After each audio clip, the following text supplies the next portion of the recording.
Kiss my ass, YouTube. All right, welcome to the Joni Mitchell Taming the Tiger discussion, Phonogenics 101. This is our, I believe, 20th Joni Mitchell discussion. We did a little pregame because our friend Sue got to go, and Paz got to go to the Music Cares event and gave us all the tea as well as the eggs and bacon from IHOP. So yeah, I'm excited. I've been looking forward to this all week. The Turbulent Indigo discussion was probably one of my favorite discussions ever from this podcast. I had to sleep in the next day because it just took a little bit out of me. But all right, I'm gonna go around the panel and everyone's just gonna say where they're from, and then we're gonna start talking about this album. So Sue. Hi, I'm Sue Tierney, and I'm from Ithaca, New York. All right, Chris. Arrow, and I'm from Croton-on-Hudson, New York. All right, two New Yorkers. Ruben. I am Ruben from Biddeford, Maine. Northeast. David. David, and from Toronto and New York City. More New York. Dave and Robin. We're from Fallbrook, California, just north of San Diego. Awesome. Jim. You're muted. Let me try it again. Take two. Yeah, you're there. I'm Jim from Central Ohio. All right, Bob. Representing the great state of South Carolina, I'm Bob Mueller. All right, Paz. Michael Paz, New Orleans, Louisiana. And Jack. Jack Merkel, Bartlett, Illinois. And last but not least, from the other side of the coast, our friend Mark. I'm Mark. I live in Shoreline, Washington. All right. Well, I have my Taming the Tiger hat here. I have this. Where are you from, Jeremy? Oh, me. I'm in Tampa, Florida. And thanks to all my Patreon subscribers, many which are here. So thank you so much. And to the YouTube subscribers. This is so awesome that we get to do this. And I feel like we're all going to be friends for life. Well, you guys have already been friends. You kind of like let me in. So thanks for letting me be part of the group. All right, Taming the Tiger, here it is. Here's the little songbook.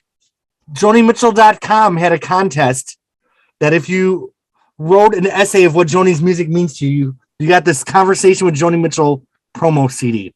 You won one of them too? Yep. Oh. Little did I know I'd meet the winners like 24 years later on Zoom. It came with a little note that was signed by Jack Mack. Really? Yep. Let's see if I have that in my thing. Who is Jack Mack? I don't know, but I saw J&M and I thought, Oh! I don't have the note in mine. I actually got mine from an NPR fundraiser. It was one of the items they were selling for the fundraiser. John, I paid let that me $50 get mine. for. I'll read the note. Yes, this infamous note. Please tell us.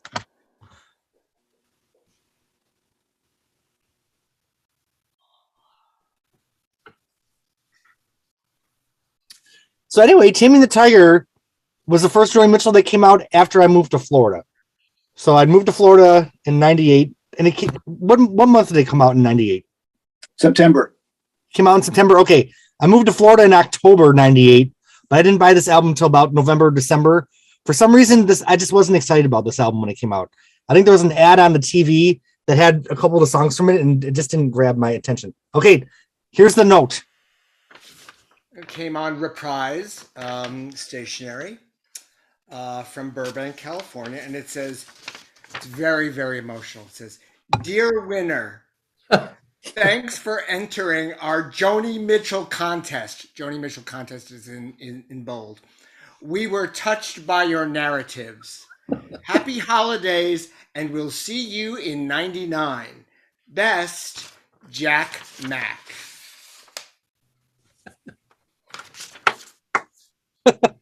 A true piece of Joni Mitchell history. Okay, so as we launch into the discussion of this album, I think for historical perspective, it's really important for everyone on here to share. This album kind of marked the time when you all came together on the JMDL, right? So if you all want to start, tell me about it. This was a special time to be a Joni Mitchell fan, wasn't it? All right, Bob, Yeah, it was very significant. You know, up till now, I joined in '97. I think a lot of us were '97, early '98, somewhere in that same time frame. And you know, we've been talking for weeks or months about all these records that have come before. Mhm. You know, and all of a sudden, there's a new album on the horizon coming out in '98, and so it was really very exciting. It seemed like at least once or twice a week, somebody would have a tidbit. Oh, you know, there's going to be a song called this, or she's going to be on David Letterman. She's going to be on, you know, this show and this show. She's going to do an interview with somebody in California, Chris Doritas, or Jody Denberg, who she did this CD with. And, you know, so you'd stay online. Of course, back then, you know, I had AOL dial up, and it's taking you forever to go from one place to the other. But it was very, very cool to be with these bunch of people who, okay, we have a history, and now there's something new on the horizon. It was very original, and very welcome. That is awesome. Mark, we have Mark, and then Chris, and then David, and then Sue. Well, Bob referred to the KCRW interview with Chris Doritas, Morning Becomes Eclectic, and that was a really good. I was just reading through that today, and that's a real good piece about how the album sort of came together. Yeah, this was a really exciting time for all of us on the JMDL, because like Bob said, we've been talking about all these other records, and this was the first new one to be released after the JMDL had been created. So it was a big deal for all of us. That's it. All right, Chris, then David, then Sue. I have no JMDL association to make with this, only because I didn't join the JMDL until after 2000. But I was really looking forward to this. I knew that I had heard that she was going to be, at some point, she was going to be touring within the year, and I figured, you know, she needed, you know, this is going to be the material she would be touring with. I didn't know that the tour was going to involve Van Morrison and Bob Dylan later on that year. But I'm just gonna, you know, throw a little hand grenade here. I think this is probably the most underrated of all of her records. I really do. I think this is one that she drew soundscapes of her own device in a way that we hadn't really heard a cohesive kind of form on a record like that since Hejira. And you know, it had its own sound, and part of that was simply, you know, her reaction to, you know, the rigors of touring with all those guitars, and, you know, setting up something with the new sound of the VG8 and the Parker Fly system. So part of that was, but that was where maybe the soundscapes all came from. But I think that the quality of the writing, some of it is very, very good. And my first impression of it was, wow, why does this feel so much to me, even though it doesn't have much piano at all? Why does it feel so much like For the Roses? I was really struck with that, and I couldn't get that out of my head for quite a bit of time when I was listening through to it. All right, David is next, and then Sue, then Paz, then Ruben. Yeah, I'm really eager to talk about this album track by track, because just listening to it, I don't listen to it very often, but listening to it this past week, it really is fabulous. It's better than I remember. But I want to put in just want to talk a little bit about JMDL. A couple things. First, we were getting, and I don't know where, but we were hearing early tracks. You know, so we were getting tracks before the album was released, and it was really cool to hear Crazy Cries of Love, and I forget where it came from, but, you know, to hear the version that we got, and then the version that was released on the album was so much fun. Also, she was finding Kaloran at this point too, and JMDL had something to do with that. It was so much fun. And also, just personally, JMDL like changed my life because I had always been, I thought I was the only one. It really was like coming out. You know, I thought I was the only one who knew and loved Joni as much as I did, who was just so obsessed with her. And then to come into this crowd where, you know, everybody could talk about all this shit, it was fabulous. And it really reassured me that I wasn't crazy, you know, that that Joni actually was as good as I thought she was. Anyway, and I have a lot of individual memories of each song too, which I'll lather on about later. But that's it. I do remember that Joni was doing a couple of these songs in concert for a couple of years leading up to the album. So of course, wasn't Crazy Cries of Love originally Love Cries, like, and then Happiness is the Best Facelift got shortened down to Facelift by the time of the album. The first time I ever heard about this album, she did an interview with a Guitar Player magazine, and she was talking about her new instrument. And what was it, the V7 or some? VG8 and Parker Fly was the okay. name of it. So she was talking about that. She had a couple song titles in the article, Harlem and Havana. And she actually said that the album was going to be called Taming the Tiger. So I read that article. I remember specifically I was on a bad date in Buffalo in 1996. Was that the Roland User Group magazine? Yeah. Yeah, I have that. Can you have a good date in Buffalo? Yeah, the date I left. The concert at the Wells Fargo Theater was shortly before the release of this record, and The Crazy Cries of Love and Happiness is the Best Facelift were both performed in that. So we heard those, and there were some I think some of the finished tracks that we were getting ahead of the release. So it was pretty crazy and pretty exciting. All right, we have Sue, Paz, and then Ruben.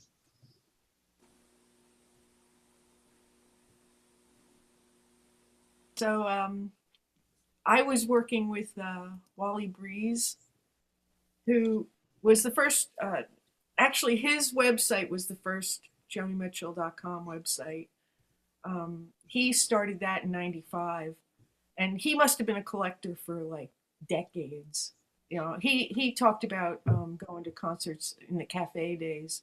I mean, he had been around for a long time, and he was just so excited that now, because Reprise had signed her to this 5-record deal, they wanted his site to be JoniMitchell.com. Right. He was thrilled. Oh my God, he was. And so he had, asked me to help him do some content for the he would give me tickets to concerts and stuff. So he gave me a ticket to he gave me a press pass to the Back to the Garden. That was in 98 too. And that was in August 98. And she did play a couple of the new songs there too. And she used the Parker Fly at that concert. And also she was playing different versions of songs that would come on to Both Sides Now too. Because she was starting to do the standards. She did Trouble Man at that concert too, which was another song she liked to play live. And all the concerts that she was doing, that was what was so great about the JMDL. There were these, we called them tape trees. These things would be flying around. You get one in the mail like once a week, and it would have all this deep stuff on it. You'd get all the concerts from the cafe days with all the songs you never heard before. You'd get, different cuts of songs from different albums. And then she was touring, not touring, but she was appearing so much during those years, from Turbulent Indigo to Taming the Tiger, and doing all these live shows where she would be. And she always did that. She always tried out songs live in front of an audience before she would nail them down. And so you know, it was just so incredible to be a Joni Mitchell fan during those times, because she was always around, and you know, she'd show up on TV. And then I have to tell this story because David brought it up about her meeting Kaloran during this time. Les had started the JMDL, which was the discussion list, right? And Wally hated the discussion list with a passion. He did not want anything like that around. He was mad at Les. And he said what he wanted on JoniMitchell.com was a cafe. So he set up this heavily moderated discussion list on the thing. I remember that. Yeah, it was like, you know, everything had to pass through him and everything. So he got busy, and he said, Sue, I want you to get the emails and post them, because at that time I knew HTML. My daughter was so proud of me, right? Now she doesn't know. I can't even use my iPhone, right? So so anyway, I was monitoring the emails coming in, and I get this email from this guy, Ted Barrington, who said, my girlfriend thinks her mother is Joni Mitchell. You know, and at first I'm like, all right. He goes, she went to the, you know, Wally had this big detailed biography on his site, and she checked all the dates and everything, and it just seems like everything's, you know, matching up. So when he said that, I was like, wow, this sounds pretty intense. So I sent the email to Wally. Wally sent the email to Joni's manager. Joni looked at it. There was a phone number attached, and she called the number. Whoa. And she said as soon as she heard her voice, as soon as she heard Kaloran's voice, she knew it was her daughter. And, you know, and it's weird that it came through that, because like all of us were mad Joni fans, and to be part of that was like such a miracle, you know? Mm-hmm. And you know, I mean, not only just all the albums that were coming out, all their appearances. I went and saw the Dylan concert at the Syracuse War Memorial, and you know, that was an incredible experience to see her and Dylan in the same show. I mean, it was just crazy. And so the thing with Kaloran was so huge, and you know, I mean. Sue, would you tell the story about the Parker Fly? Well, that was the well, Paz, you knew about that. Didn't that happen down in New Orleans? Yeah, 95 Jazz Fest Yeah, the in New Jazz Orleans. Festival in New Orleans. That's Greg the first. Wallach, he designed that guitar for her, and she That's had pretty the much first said, I'm going to time. stop playing. That She was the didn't first have that time that she guitar used in the New Orleans, VG8. did she? Oh, That's it the was first time she used the VG8 live. Yeah. So yeah, the Parker Fly came late. Wally from the music store there in LA, who was friends with Leslie and Pete, their next door neighbor. He's the one that set her up with Roland to begin with, and outfitted a Strat of some sort. And that Strat was so heavy that they were looking for something that was lighter, and that's where Ken Parker came in. okay. And so they outfitted a couple of those Parker Flies. The first Parker I had, that one only weighs 2.2 pounds. So for her back, you know, it was just much better. The guy that did all the programming for that the night before she played New Orleans Jazz and Heritage Festival, they sat in a room and, you know, tried out all these sounds using, you know, headphones and a little speaker. So when they came out to the stage the next day, there's 30,000 people in front of the stage, and they had trouble getting the thing going. I don't know what exactly was going on stage, but she came out and they were fiddling with the pedal for, you know, what was probably 10 minutes. And of course it was very, you know, disturbing to everybody. Everybody's groaning and going, what the hell's going on? And finally they get this huge distorted, you know, massive patch with tons of low end. And of course it was Sex Kills, which is what she opened with. And it was just such an angry sounding sound. I really pitied the sound man, because he didn't know what hit him. I mean, there was no sound check for her or anything like that. So it was a blessing and a curse, because I mean, you know, there's nothing like the sound hole on your knee.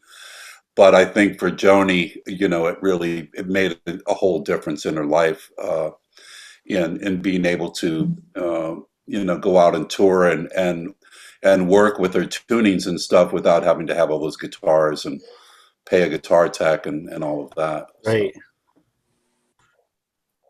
All right, Ruben. Oh, that's not. Oh, okay. Yeah, I was going to say, I just wanted to say that about the JMDL. I think I joined in 97. My mother passed away in 96, and I was looking for people like Bob Murphy, who had, tons of Joni recordings. And when I joined, there was something called tape trees that were going around, and the video trees. And so I kind of had a love-hate relationship with the list, as we called it then. It was there was a lot of holier than thou people on there that thought that they knew everything in the world about everything, and they used to have flame wars and stuff. But it was someplace that I can say that I eventually called home and felt very strongly about. When I think of people like Jim and Mark and Bob and Sue and there's people that I've known for so long, and then along the way meet people like Jack and Chris, and it's been a place where I've made relationships that will last until the day I die. There's so many people that we've lost, Kaki and Bob Murphy and Mary Grace, and so many. It's just that we've lost, but. It was a very fertile time, and I remember hearing "Love Puts on a New Face" on Letterman, and it just killed me. It was just her, and I can't remember if that was the time she did it with Brian Blade, but it was just stunningly beautiful, and I just was fell in love all over again. And thank God for the list and Wally Breeze. I did, and before I call on Ruben, just for a little bit more historical perspective. After, of course, Joni won the Grammy with Turbulent Indigo, her record label released her first compilations, Hits and Misses. So that kind of introduced Joni to a younger audience. Because I remember some of my tastemaker music friends who never bought a Joni Mitchell album actually buying Hits and Misses and exploring her catalog. And also from that time was the Big Yellow Taxi remixes from Friends, right? Was it? So yeah. These little things were coming out that were a little bit more commercial for Joni, that were keeping her in the news. And Taming the Tiger was the first album that came out after all that stuff. Go ahead, Paz. We had a girl named Laura Marling, I think her name is. She's a singer-songwriter. Is she from England, Sue? I don't remember, but she came to the Civic Theater and she was late. She didn't have a tour manager. She was struggling. She had a couple of 3 guitars and acoustic guitars. So I said, "Do you need some help?" And she goes, "Oh, would you help me unpack these guitars and put them on stands?" And so I opened up the first guitar case, and here's a copy of Joni Mitchell's Misses on cassette. And of course, it started a whole diatribe discussion about Joni Mitchell, and of course, the list and JoniMitchell.com and everything. But yeah, and I actually liked her. She was pretty cool. I need to look her up again. I haven't heard her in quite some time.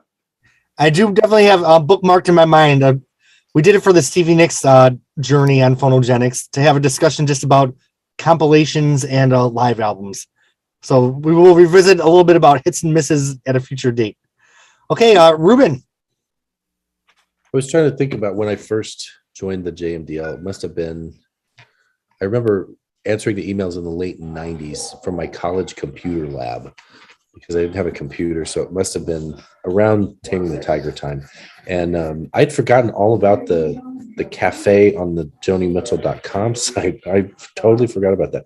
But I was kind of in and out for a long time. I really liked the discussion, and then stuff would get really nasty, and I would unsubscribe for a year and come back later. And I remember for some reason it just irked me that it got so ugly, and I just didn't want to deal with it. So I lurked for a long time, and then I never attended any of the Joni Fests. And these podcasts, Jeremy, have been the first time that I've really seen a lot of these people face to face. So thank you for bringing us all together that way. Oh, awesome. Love it. I feel like I've known some of you for 20 years and at least, and it's nice to hear your voices.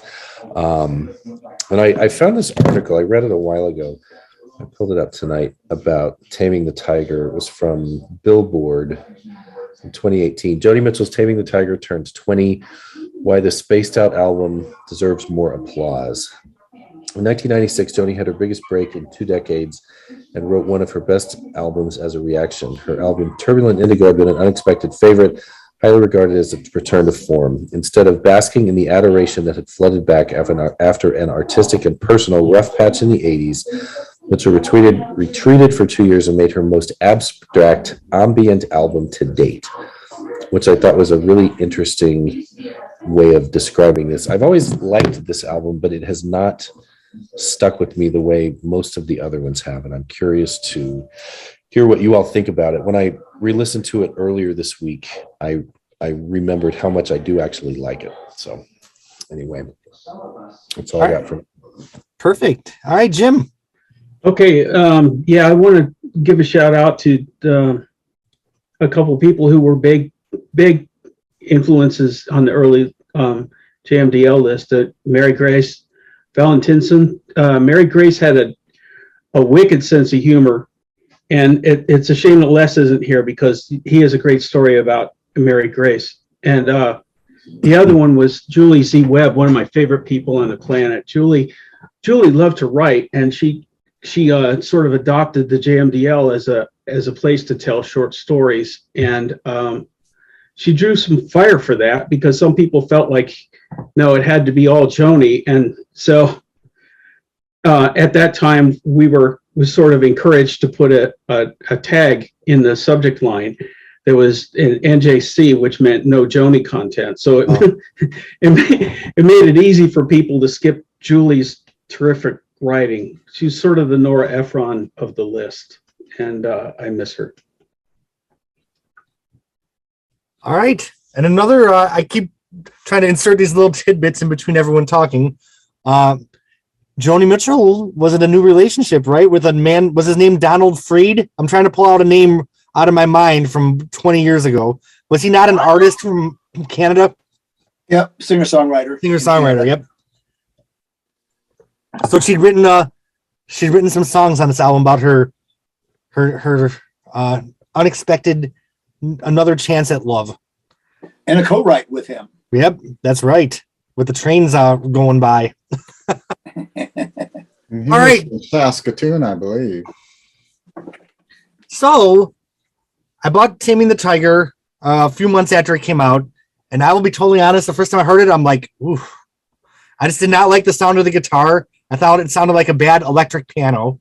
That was my first, it took me a while to get past that.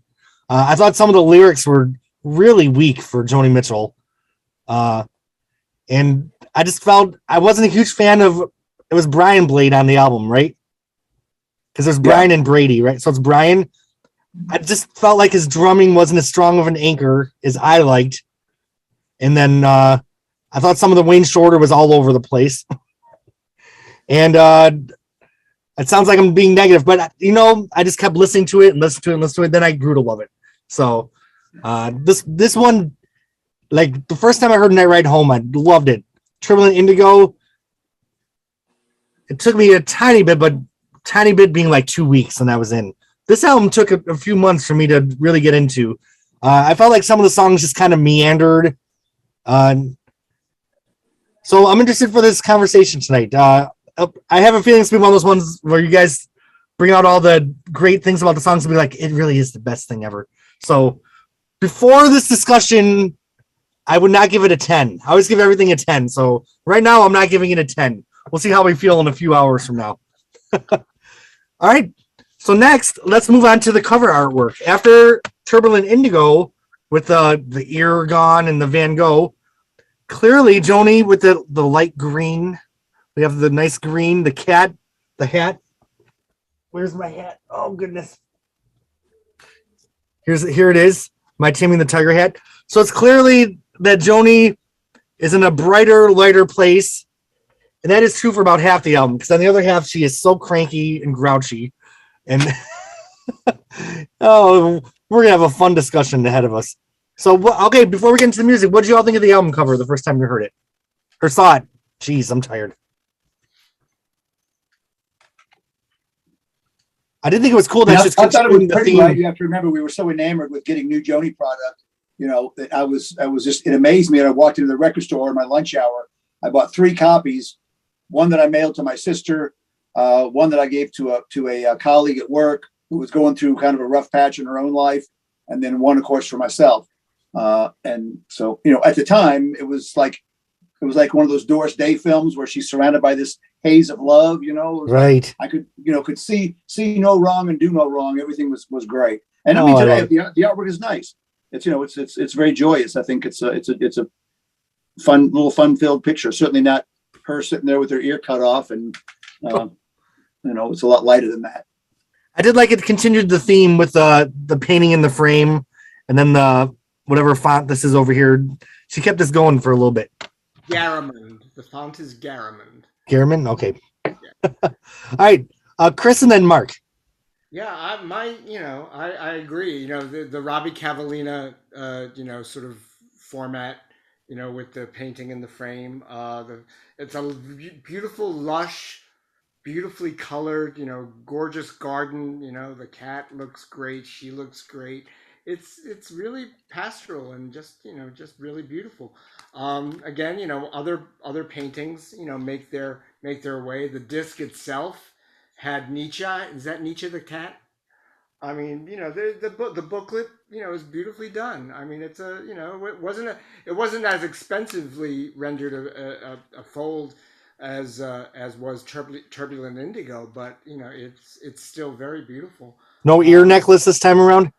There was discussion. Everybody was wondering, what are those flowers? They're proteas. And I remember thinking, oh, nice baskets. That's I don't know. It's not her altar, but that's I think a hat in the center there. That's one of her caps that she would wear every once in a while. But great action shot from the cat here. I think it's a lovely little package. I just felt that Turbulent Indigo was nighttime Joni and Taming the Tiger is daytime Joni. All right, Mark. I remember that there was some discussion about the cover on the JMDL at the time, that some people didn't feel that the face was particularly well rendered. I think I like the painting. It's a really sweet painting, and it goes with the album very well.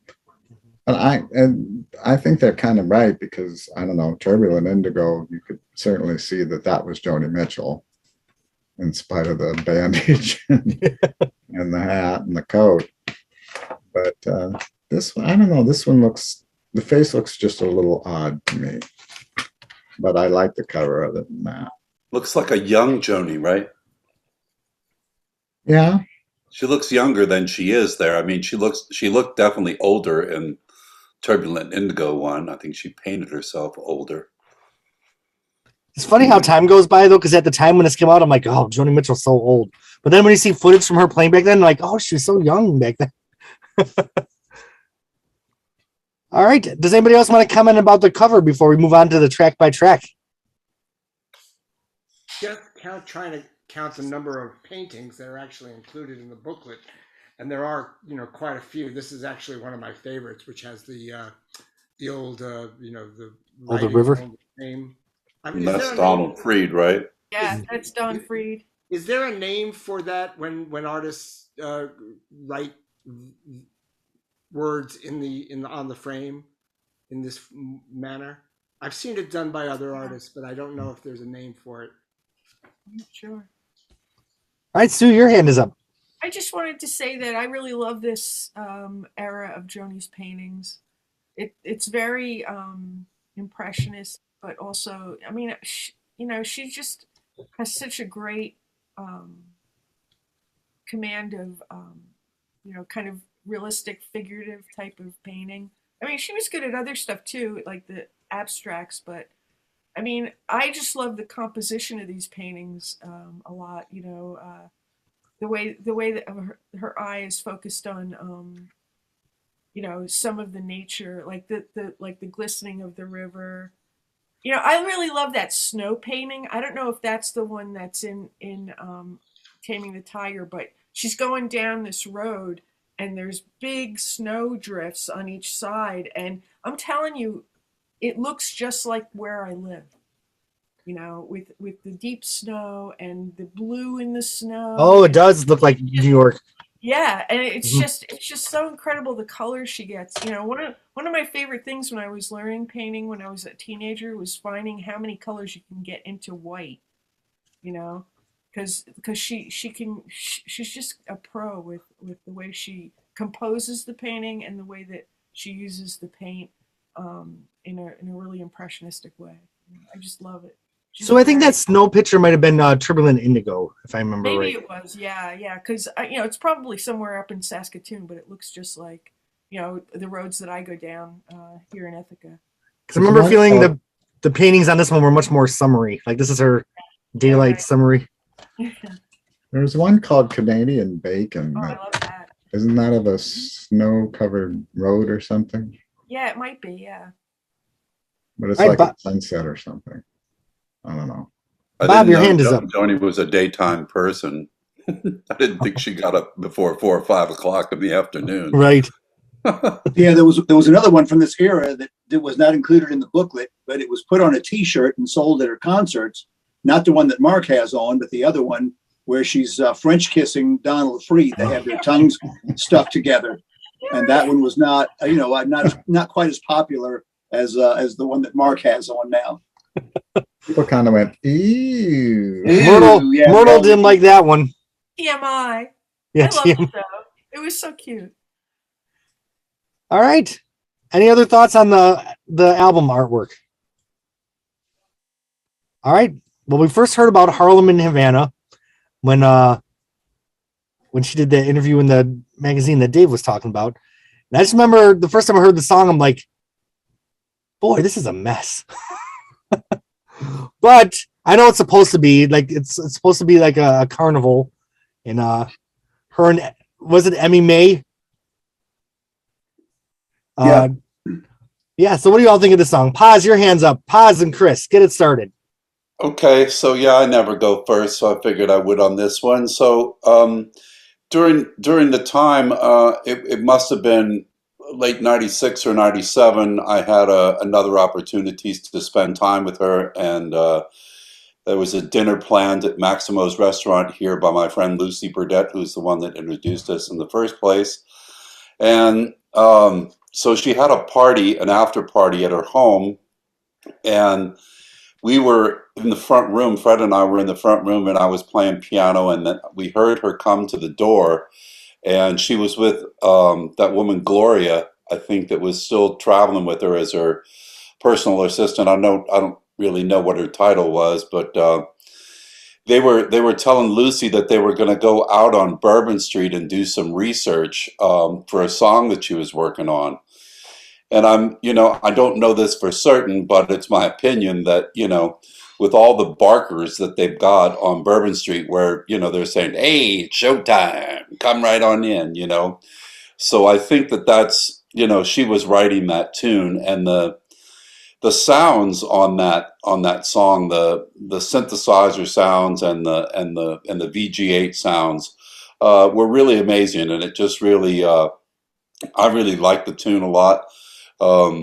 I like some of the characters in the tune because my mother's name was Ruth, so I always think about Annie Ruthie would have died if she knew we were on the inside. Of course, I grew up in my teens.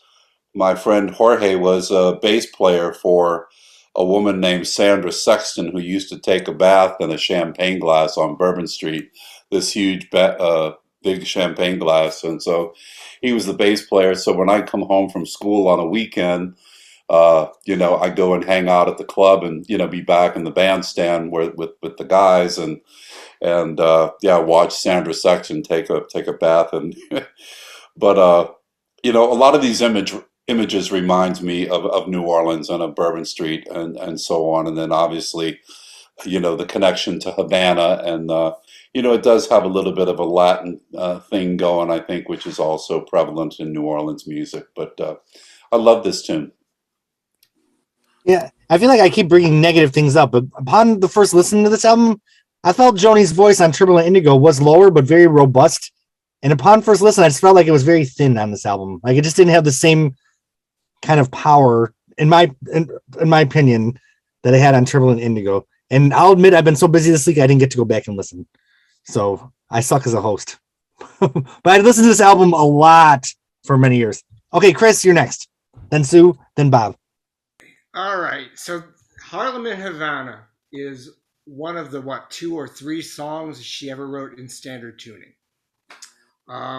So I think she did that for a reason, maybe beyond the way she normally chooses her tunings. Maybe she really wanted this one to have legs to, bands and big bands, because it's about going to see a big band. She was, really hot on,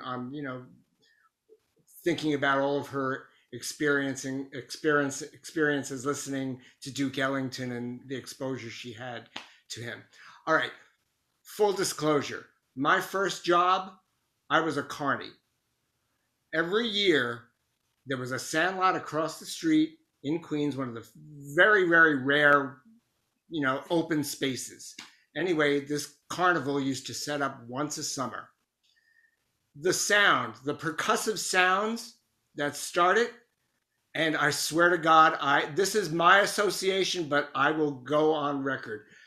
When they are setting up large tents for a carnival, they will position a stake, and they will have 2, usually larger guys, swinging mallets to sink the stakes, and they will make bump, bump, bump, bump, bump, bump, and it will be over and over again. And the mallets are metal, the stakes are metal, and it is that sound. I'm telling you, it is that sound. So I don't know if she actually brought that there or what, or maybe that was something she looked forward to. But when I hear that, that's exactly where I go. The first review that I read of this record referred to it as sonically adventurous. And from the word go, it held me. I listened through it and I completely agreed. Now, here's where I get to show off a little bit. I pulled this off of eBay back, I don't know, probably 1999. I mean, a really long time ago. Can you see this?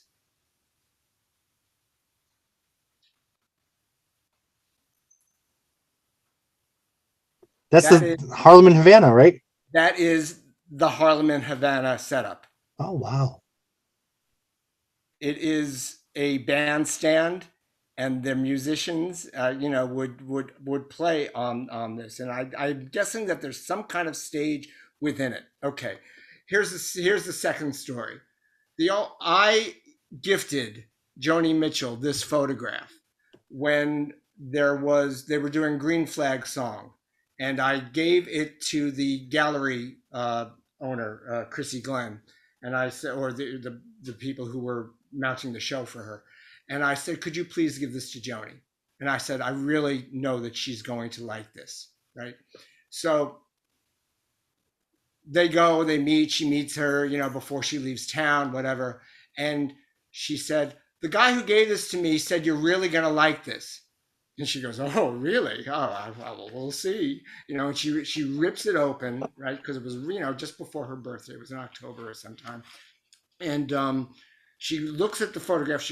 I'm told by Chrissy that she took the photograph and went, and just immediately lit a cigarette and had to start telling her the story of what the song was, what it meant, how it would come to town every year, every second year, whatever, and that they would steal their way in somehow to see it, and how she had written this song about it. So I was really happy to find this photograph. I outbid Simon, I think, for it, which is very hard to do. What did you pay for it, Chris? Are you willing to share? I can't remember. It was Okay. not. It was not. It was not expensive, but I've never seen it anywhere else ever since. I just love that you were sitting on eBay putting Harlem and Havana in the search bar. I don't know how I happened to come upon it anyway, but anyway, I love this song. I think it's again a great autobiographical look at where she came from, what she was about, the sort of counterculture she was able to find in her own backyard, and also just a hint into the kind of music that attracted her as well. You know what I mean? There was something for everybody in this. There was the African Americans, there were the gays, there were there was the farm, the macho farm boys. There was something for everybody in this piece. And I think, and Dave or any of the other musicians here might be able to hint to me where it's innovative. I think it has a very innovative time signature. I couldn't tell you what it is, although I could probably look it up in one of the books. But I think it's a thrilling song, and I'm really, really glad that she's as proud of it as she seems to be. Yeah, it is one of those songs that once I got it and fell in love with it, I just played it a lot. I guess it's one of those days when it's really sunny out and I just want to go for a drive, and I start off my drive with that song, Buggers Barking. I love it. I really, really love it. All right, Sue, then Bob, then Jim, then Mark, then Ruben, then Jack.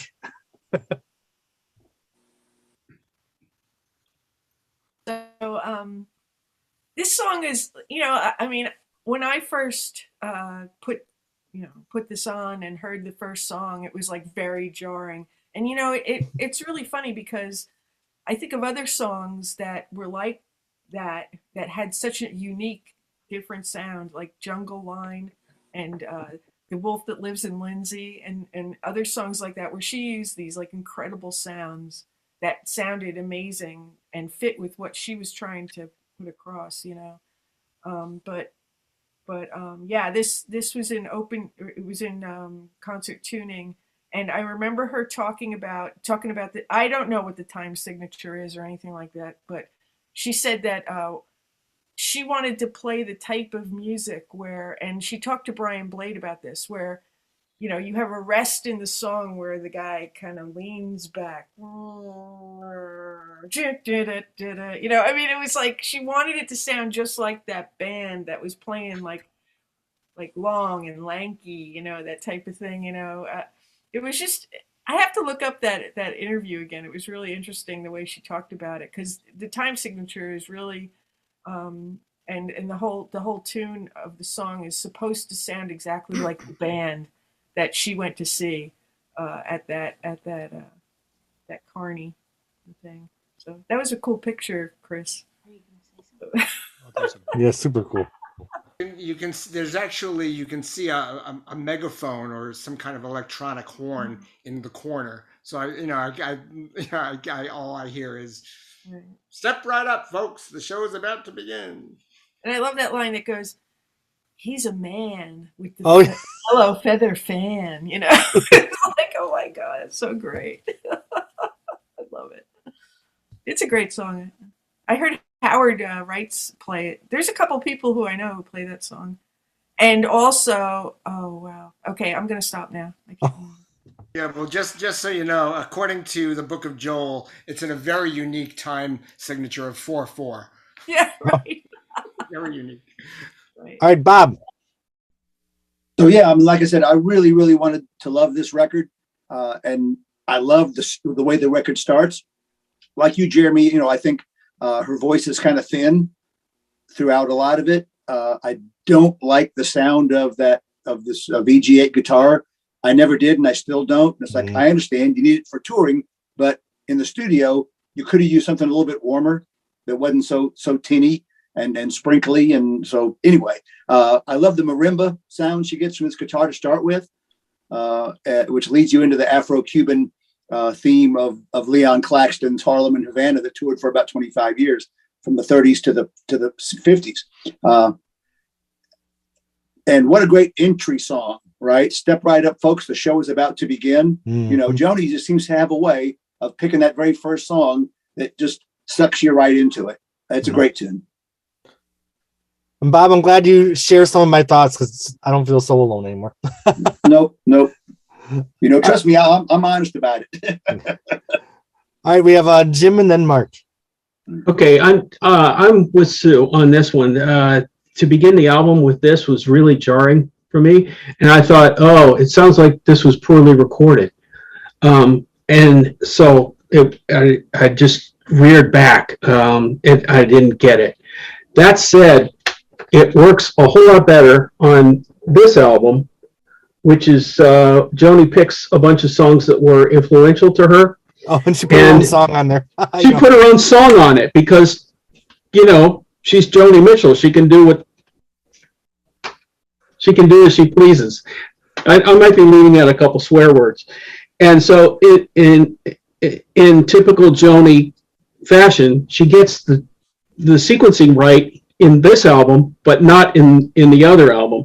She follows Duke Ellington's orchestra doing Jeep's Blues and then leads from Harlem Havana into Saturday Night Fish Fry by Louis Jordan. So, I mean, it sounds all of a piece when it's in the right context.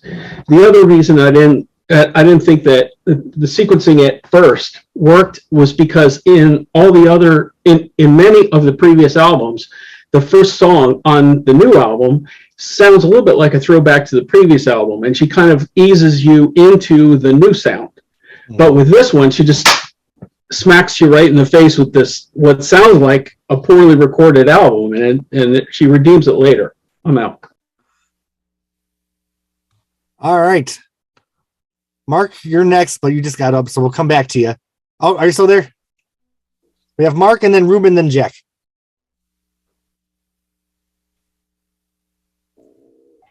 My dog wanted to go out.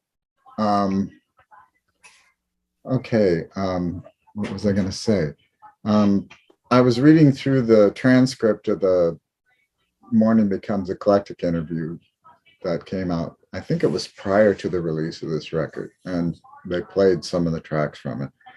But anyway, she was talking about this song, and it sounds kind of like it was a little bit like Two Gray Rooms. I mean, there wasn't, I don't remember how many years between when she laid down the basic elements of the track and when she finally came up with the lyrics. But she says that she and Brian Blade worked something out. She was playing with the VGH, and they laid down this track, and then she says, so it sat around in the can, and she called it Zulu Tangle.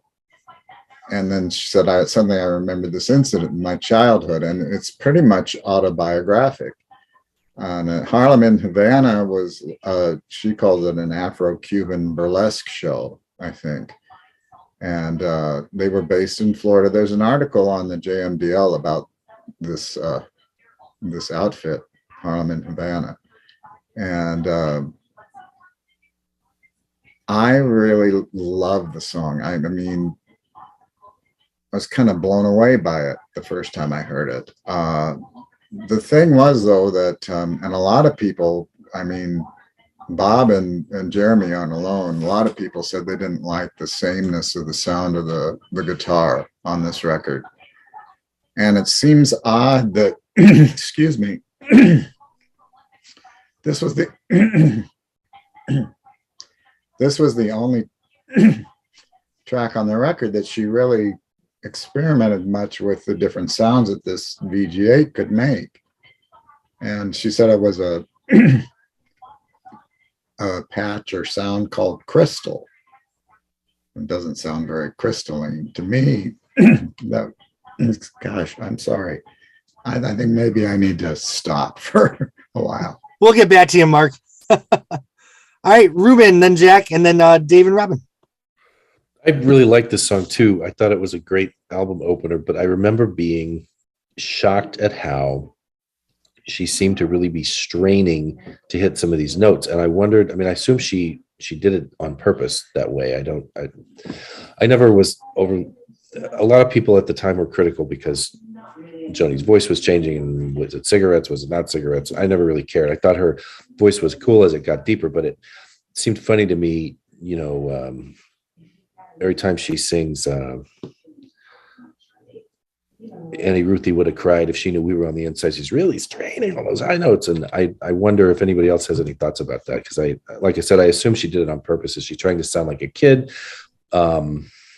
Maybe she didn't. I don't know. Just that really rubbed me wrong for a long time, in spite of the fact that I like the tune.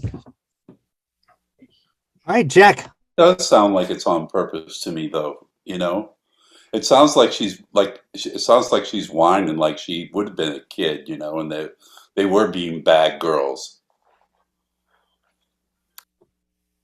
All right, Jack. Okay. Yeah, I really love this song. And like Sue mentioned, I put it in the same category as Jungle Line and The Wolf That Lives in Lindsay.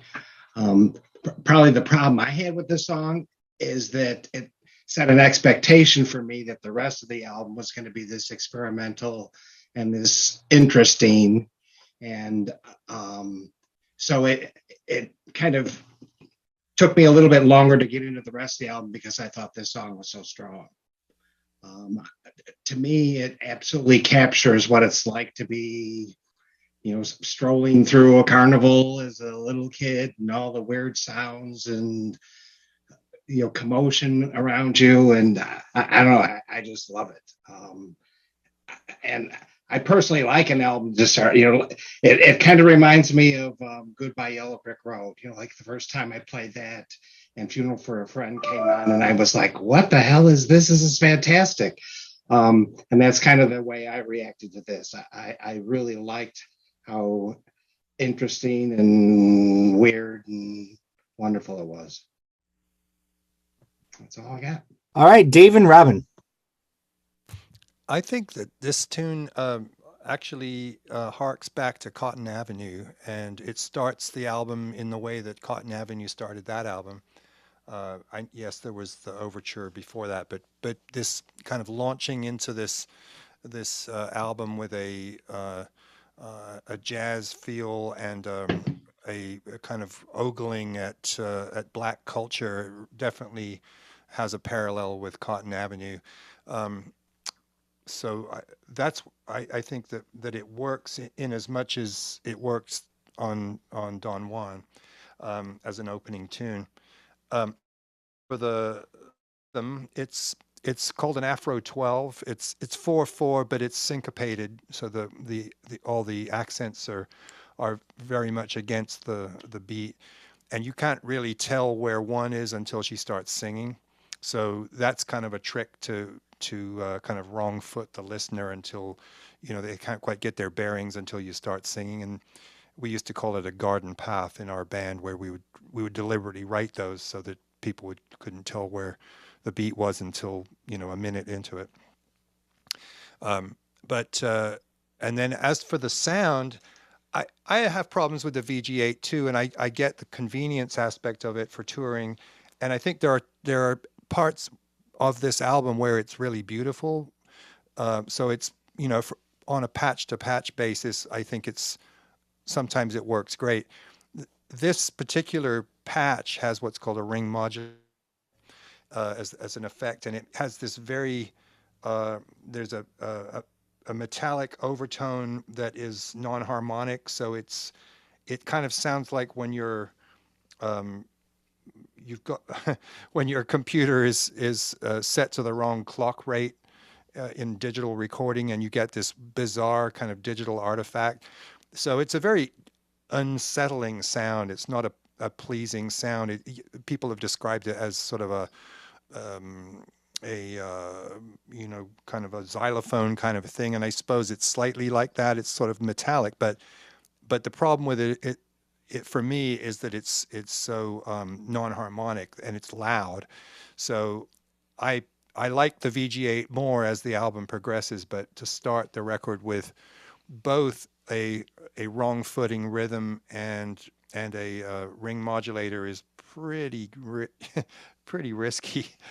But once she starts singing into the story, all is forgiven. And it's a wonderful tale of, wide-eyed childhood where it kind of reminds me of, I grew up in a little village in England, and I remember one day riding my bike up the village, and the gypsies were passing through, and there was this old gypsy woman seated behind a table, and they were sharpening the knives of anybody who brought their kitchen knives. They had a grinding stone, and this woman, of course, was missing a couple of fingers, and I'm kind of 9 years old going, oh my God, what is this? First of all, I'd never seen a gypsy, and then I'd never seen somebody missing a finger either.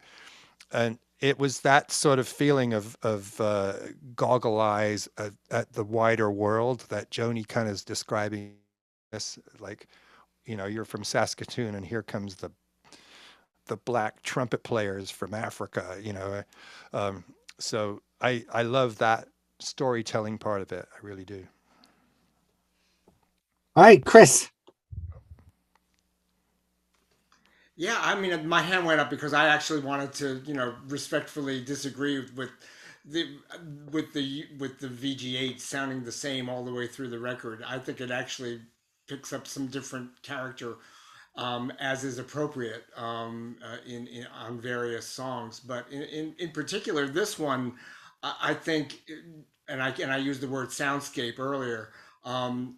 Begins to draw those soundscapes. This one perhaps more epically than in most places in the rest of the record, to the point where she's using, actual sound effects, for the roller coaster or the thrill rides that are going on, and you can hear screams and all sorts of things going on and behind. So I mean, there's a real kind of sense of that this is almost a score, that this is a live event that we're put into. The album credits offer her as guitar orchestra. So I don't know all of the pieces she's got working here, but she thinks that there's quite a lot going on. So if she's calling herself an orchestra, there are three engineers on this particular track. But again, I had to throw my weight onto the the VG8, saying, this is, again, I keep using the words from that review, which said sonically adventurous. She always felt like somebody in her. I'm sorry, what? Sorry, I was just going to say that she always described her guitar as an orchestra, even her acoustic. Right, and yes, I do see how she would compose with it that way, but it sounds like she's actually layering things here, with the VG8, because she thinks it's this magic tool. Yeah, I think there's also a GR1 in there. I know she did have a GR1. I'm not 100% sure, but I have a GR1 as well, which is a Roland synthesizer. The VG8 is a modeler, which I still have two VG8s, but I'm currently using a VG99, which is like two VG8s in one. So, but the GR has some sounds like the ones that you and Dave were saying. It's kind of like that hammer sound. It's really more of a synthesizer sound. It's not modeled from a guitar or something. That the VG8 was designed to sound like acoustics, electrics, banjo, mandolin, so on. So I think it's layered.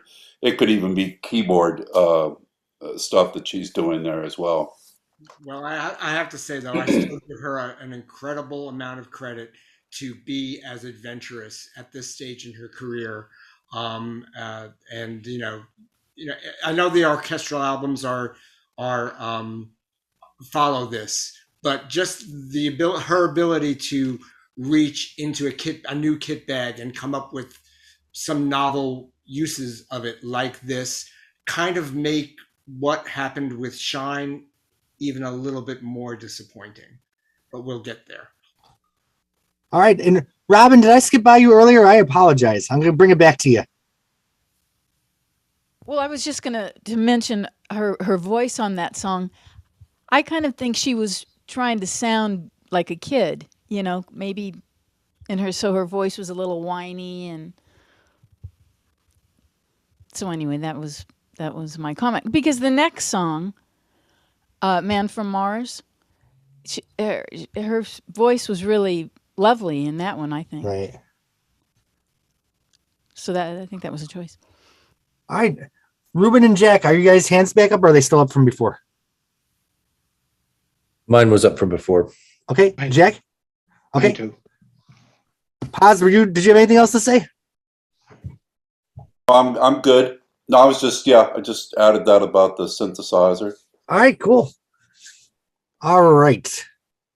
Mark and then Jim. Here we go again. One of the things I noticed when I listened to this last night, I had never really paid particular attention or noted Brian Blade's drumming on this, and it seems like it's very far back in the mix, either that or it's very subtle. A lot of brushing. Yeah. And as far as the VG8 goes, I loved this record the first time I heard it, and there was something about the sound of that guitar that I liked, that I just really, really liked. It was kind of soothing or something. I thought it was a good choice. I liked it, but I did always kind of wonder why she was so experimental on this first track, and then the rest of it was all pretty much the one sound. You do have to give credit that this far into someone's discography, they still have an album that really sounds like no one else. Like, I can't think of any artist like, boy, that album sounds like Taming the Tiger. Like, this really is a one-of-a-kind album. Love it or hate it, or like it or whatever. There's nothing that sounds like this album, and that I've heard. All right, Jim. Well, Brian Blades is, I guess his last name is Blades. Michael would know. He's a great jazz drummer. He is. And when I saw the Dylan Mitchell show in Indianapolis, my brother-in-law went over with me from Cincinnati to Indianapolis, and when Joni's set was finished, he said, "Great drummer." And he's not a jazz person, so I mean that seemed like praise to me. The other thing is, the way I remember the lore about the VG8 was that you had a choice. You could either have different musical textures drawn from the program, or you could play in standard tuning, or you could either be in standard tuning and choose from the different sound effects, I'll call them, or you could have the standard VG8 sound and put all your tunings into it. And so my memory of it is that's why the Crystal sound is in standard tuning. It kind of forced her into standard tuning because she loved the sound. All right. Do we have any other thoughts on Harlem and Havana before we move on to track 2?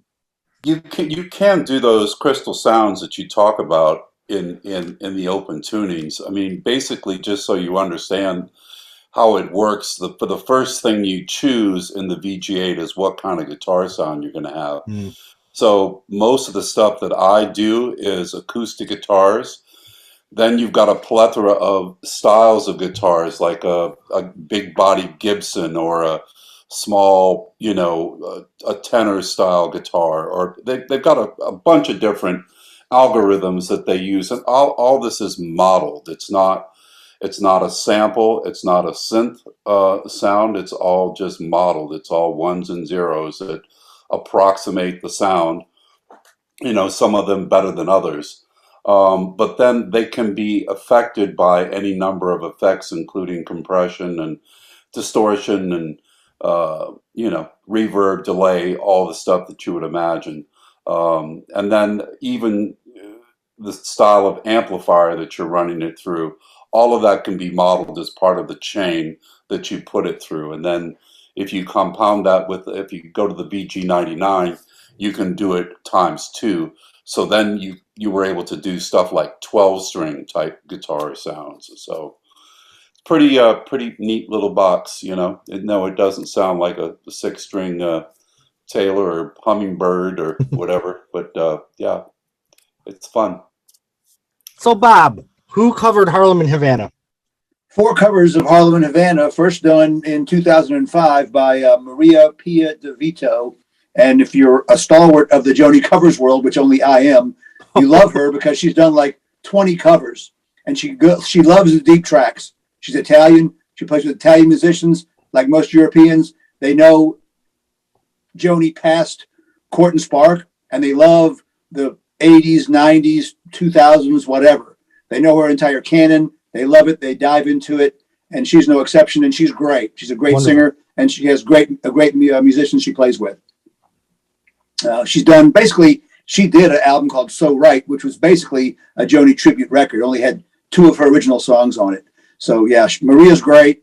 Herbie Hancock put this song on his Grammy Award-winning Joni Letters, River Joni Letters. Oh, yeah. So it's 4 covers of this song, and it's not a song that you like. Oh yeah, I want to sing that, right? So I think for me, 4 is a pretty impressive number. All right, well, let's move on to Man from Mars so we can try to get through this album in one night.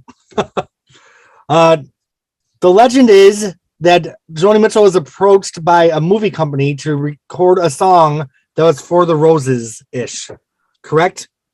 So the song was covered by Kristen Vigard. Is that how you say her name? Yep.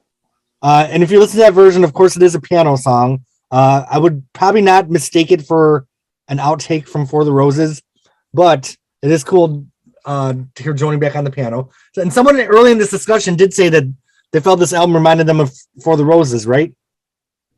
Yeah. So that was cool that we have this connection. Now, of course, Joni's version on the album, the guitar orchestra's in full effect. And of course, we're all going to talk whether we love or don't love that she just had one great big boo-hoo when her cat was gone. So, all right. Man from Mars. Well, I guess that's one word you could call it. Okay. I haven't decided. Madonna has a song I Love New York where she says you feel like a dork. I feel like this is in the Joni Mitchell universe the same thing. I don't know if I love or hate it. I still don't know. All right, we have a lot of hands. So first person, their camera's off. Is that? That's Jim. Jim.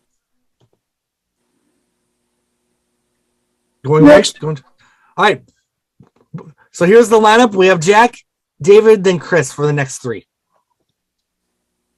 Well, I actually was familiar with Joni's unused version of this from Grace of My Heart, which is very much like For the Roses, by the way.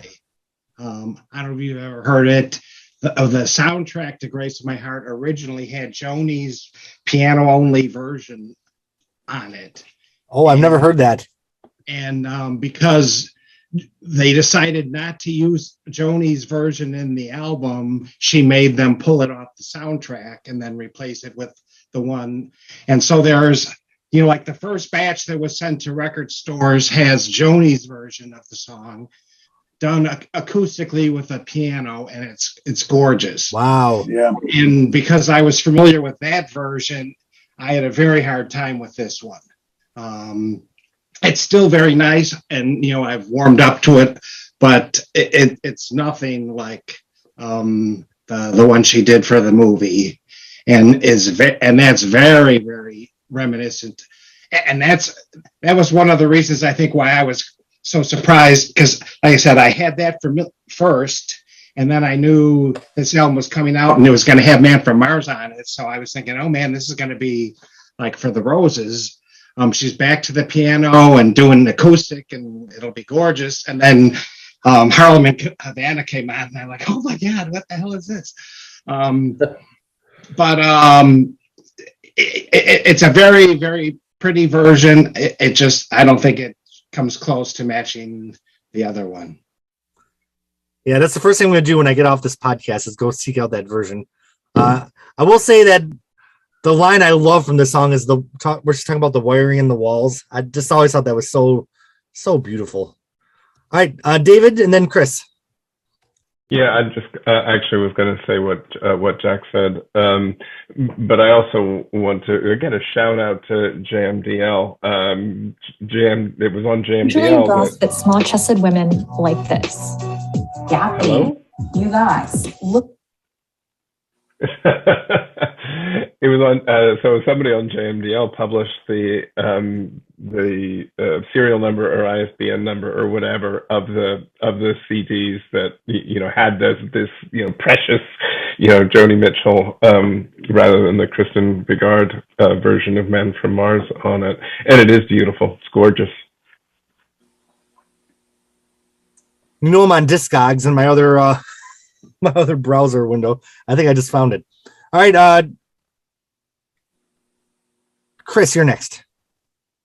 Won't be disappointed when you get it. It's really beautiful. That said, though, I did not hear it first. I heard this version first, and I thought the soundscape was beautiful. I thought Brian Blade's drumming was perfect on it, and I again was really impressed that she was reaching for this kind of sonic, sheen, and because she's not working really with, there's nobody telling her. I think Dave, you mentioned this last meeting, that there's nobody telling her no here. This is really her sort of directing what her sound will be. And I love it. My biggest problem with this particular song really was finding out that it was written about her cat, and really trying to justify the line that says, hold on. There's no center to my life now, no grace in my heart. Really? I think that was a little bit. You're obviously a dog person. Oh, No, I love my cat, but man, the world would not stop. Dude, if she decided when you come to New Orleans, I'm going to introduce you to some cat people. They're scary. Oh man. Anyway, that's it for me. all right, Ruben, and then Sue. I was just going to say, I remember on the JMDL, the news leaked that this CD had gotten released with the wrong track on it. And I actually think on the CD itself, it was listed as Kristen Vanguard, not Joni. But if you listen to it, it was Joni. So it was kind of this hidden Easter eggy kind of a thing. And I remember running over to Tower Records and checking the serial number on the disc, and it was great. I actually like both versions. I probably like the piano one a little better because I heard it first, but I think it's a great song, and I love the boo-hoo line. That's what I like about Joni. She throws these weird curveballs every once in a while that sometimes work and sometimes they come out corny, but it's all good in the end. So I do like the line about I can hear you in the water and the wiring in the walls. That's a great sound image. That comes from Edith too, of course. The wires and the walls are humming. Yeah. Oh yeah. All right, Sue, then Bob.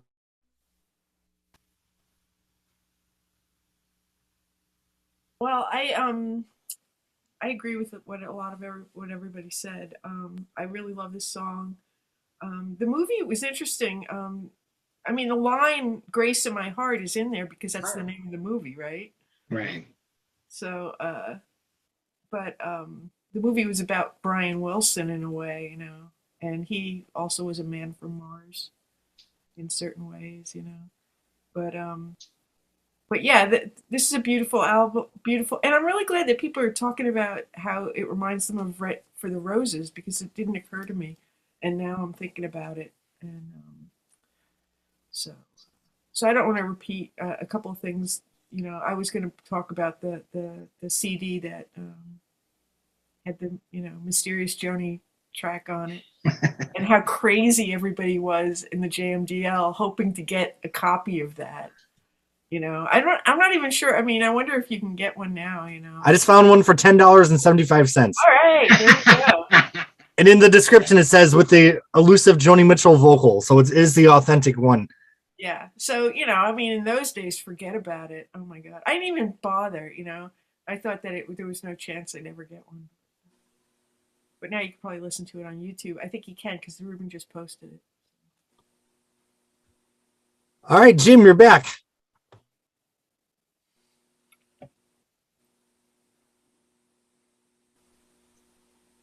He's on his medication. I have nothing to say. I'm sorry. I just forgot to lower my hand. Okay. And Ruben, is your hand still up from before? Okay, Bob then. So yeah, again, I wanted to love this CD when I bought it. Track 1, Harlem Havana. I love the nice little punch. Then this song rolls around. Beautiful song. The beautiful ballad. Her voice, as has been said, was different than the little bit of tinny / screech that's in Harlem Havana, which I'm okay with. And the mating of lyric to music in this song is really nice. I mean, it's mournful. The song is mournful. The music is mournful. The line, for me, and it's right, it's a neighbor of what everyone else has said. The silence is so full of sounds and you're in them all. Whether that's about a cat or whether it's about a person or whether it's about, a time you're missing or whatever. That's a great lyric. And this is just a beautiful song. Yeah, I agree. The other version on my copy of the CD on the Grace in My Heart one, it came out in '96, so it was actually released 2 years before this, or 2 years and change. Yeah, according to the liner notes, 96. All right. Do we have any other thoughts on Man from Mars? I love that song title also. I think it's a cool title. Bob, who covered it? This is the winner for Taming the Tiger. 13 covers. The first one, as Michael just said, 1996, the Kristen Vigard cover. Also done by David Sanborn in an instrumental jazz version. Also done by Chaka Khan in a DVD release that she did. And 10 other people. So it's a beautiful song, and I don't see why any singer wouldn't want to grab this song and just run with it. All right, for our next track, the guitar is in full the sound is starting to become in full effect here. Love puts on a new face. She's talking about her relationship with Don Freed. I feel like this is the song that kind of, when the album kind of hits where it's gonna go a little bit. I feel like there's a few songs that kind of have the vibe of this one. That said, I do like it. All right, Mark and David are our first two. This might be my favorite song on the record.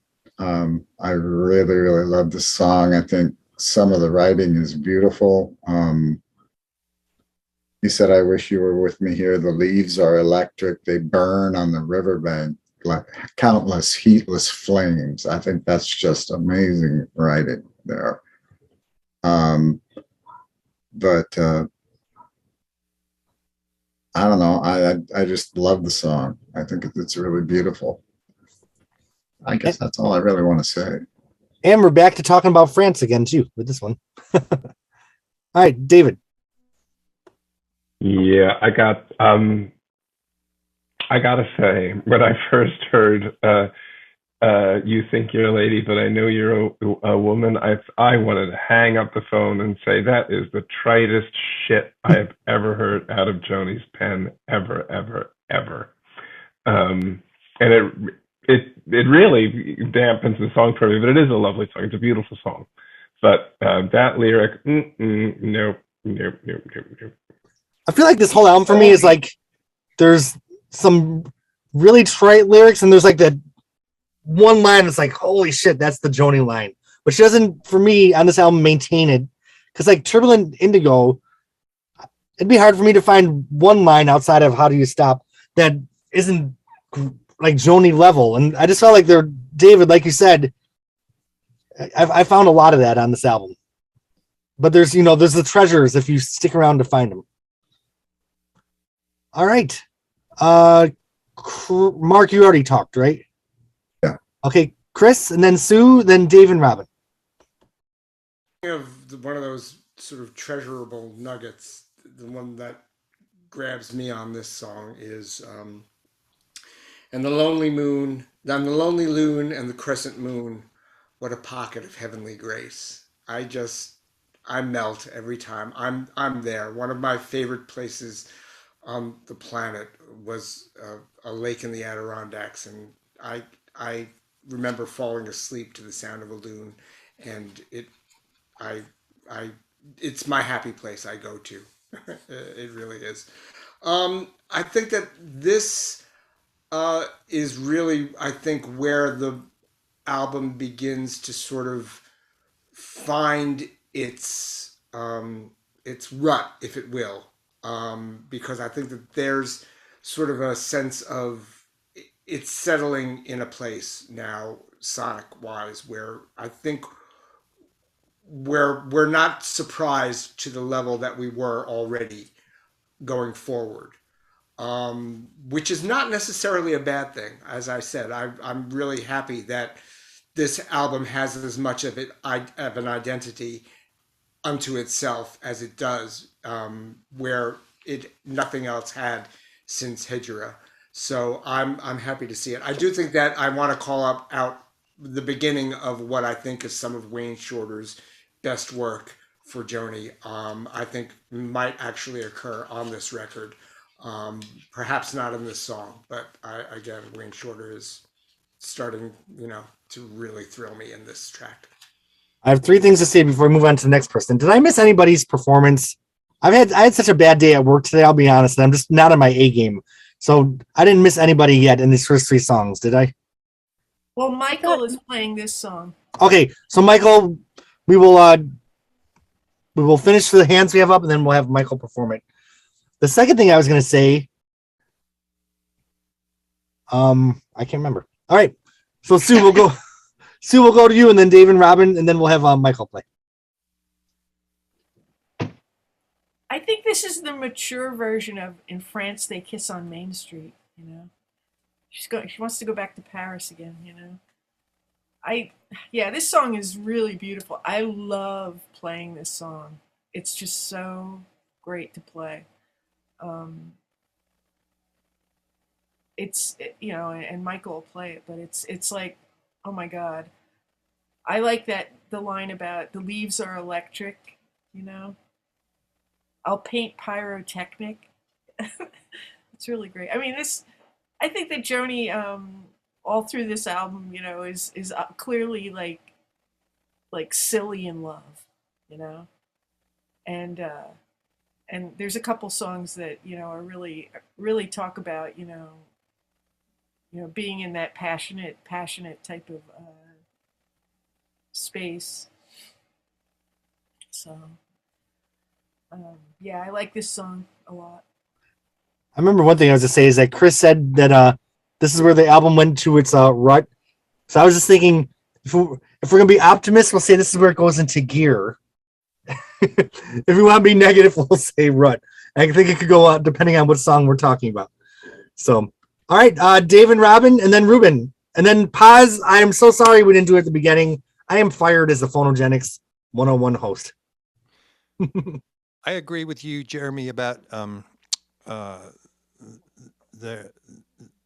nuggets of poetry are thinner on the ground by now, and it's partly because her high watermark of Hejira was just impossible to follow.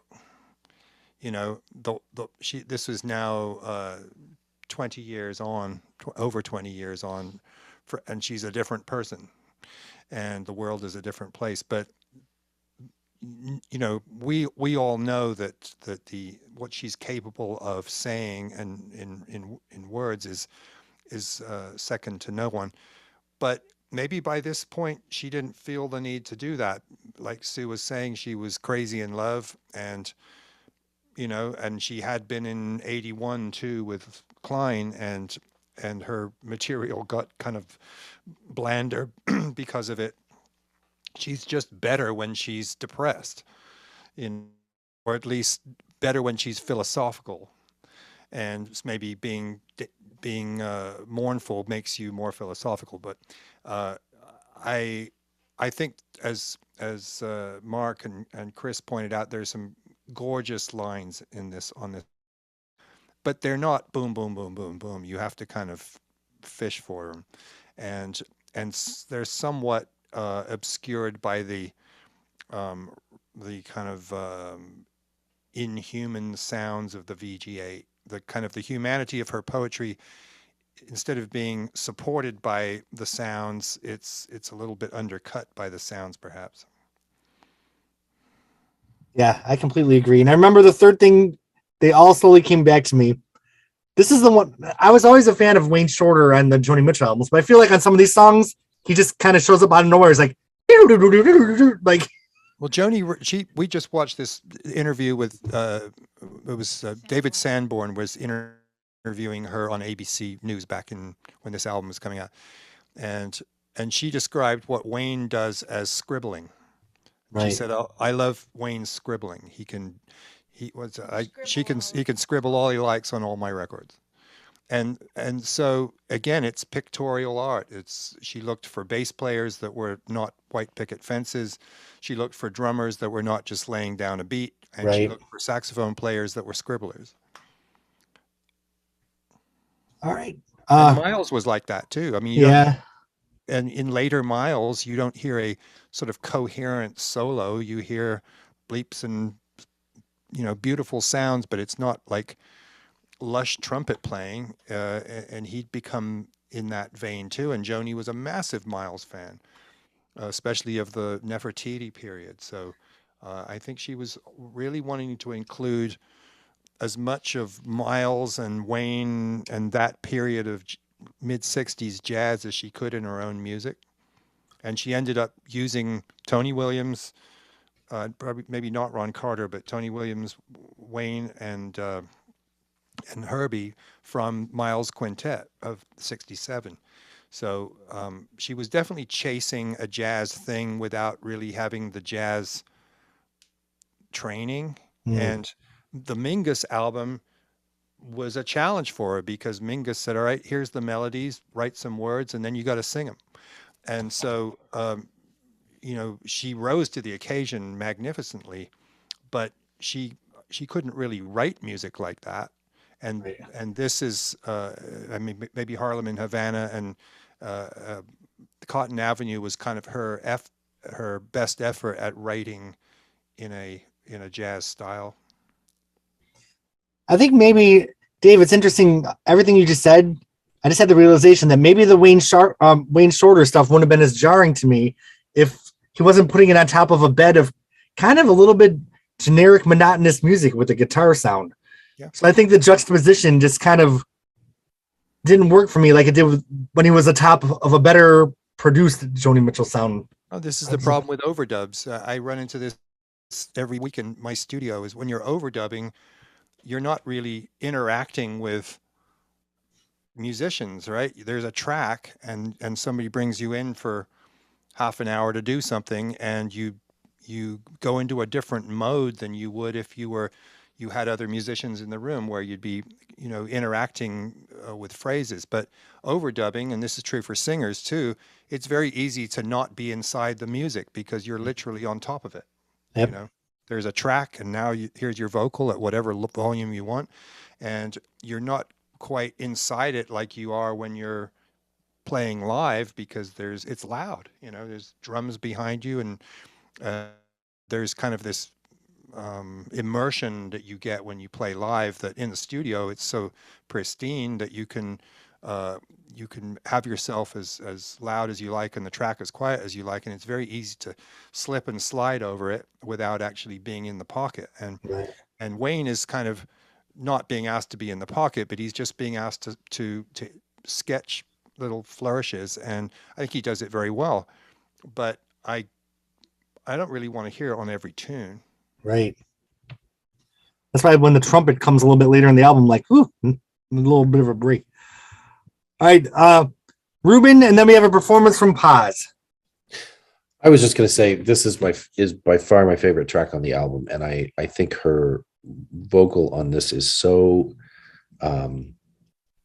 delicate and kind of forlorn, even though she's singing about something kind of happy. I really like her vocal performance on this, in spite of that kind of clunky opening line. I think David's right on that.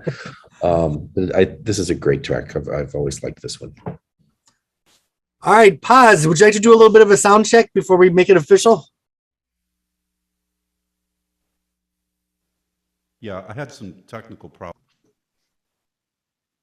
All right, friends, I present to you Michael Paz doing a version of Love Puts on a New Face. Yes, and I won't be using the inhuman VG8. I'll be using the semi-human VG99. We all thank you for that.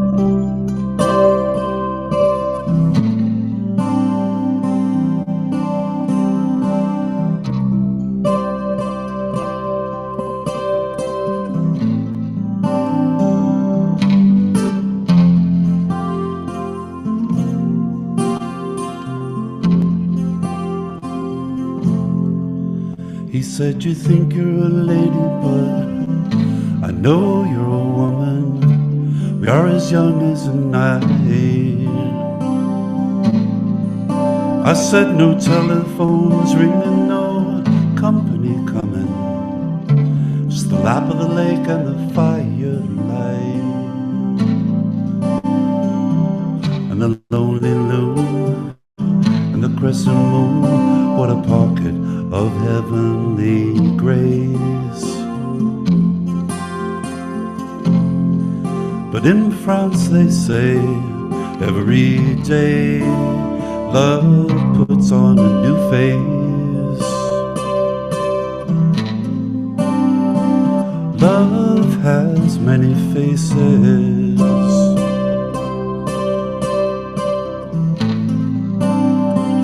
Many, many faces.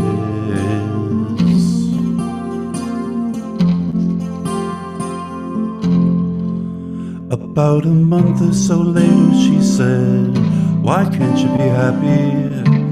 You make me feel helpless when you get this way. I said, I'm up to my ass in alligators, jaws gnashing at me, each one trying to pull a piece away. You can't slay these beasts of prey somehow. Sorry. You can't slay these beasts of prey. Some bad dreams even love can erase. But in France they say every day love puts on a new face. Love puts on a new face.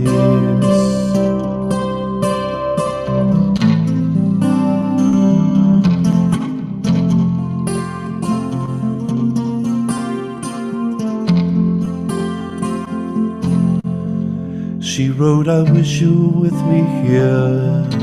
The leaves are electric, they burn on the riverbank, countless heatless flames. I said, well, send me some pictures and I'll paint pyrotechnic explosions of your autumn till we meet again. I miss your touch and your lips so much. I long for our next embrace. But in France they say every day love puts on a new face. Love has many faces.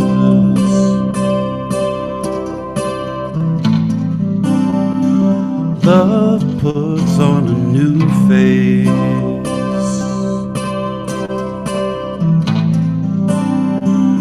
Many, many faces.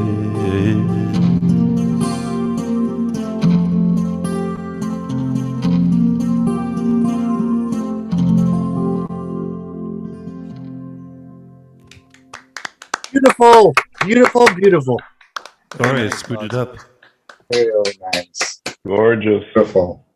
Well, the extra 11 Beautiful. on the 99 from the 88 definitely works. All right, do you have any thoughts on this song before we move on to the covers? Dave and Robin or Ruben, were your hands up from earlier? Do you have additional comments? All right, Bob, lay it on us. Two covers of this one. 2011 was the first one, Peter Herbert on his Joni tribute album, which was called Joni, appropriately enough. Again, a European, Middle Eastern European artist who put together a very, very eclectic group of musicians and a noise artist and a vocalist who had no knowledge of Joni Mitchell and learned these songs. I think all of which were Wild Things Run Fast and Beyond. So it's a fun little record. All right.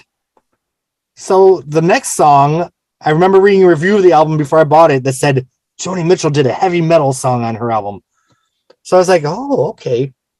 So then I'm listening to the album and we get to Wayne Shorter. I'm like, what is going on here? What was the editor of Rolling Stone that she was pissed off about that she allegedly wrote this song about? Jan Winter.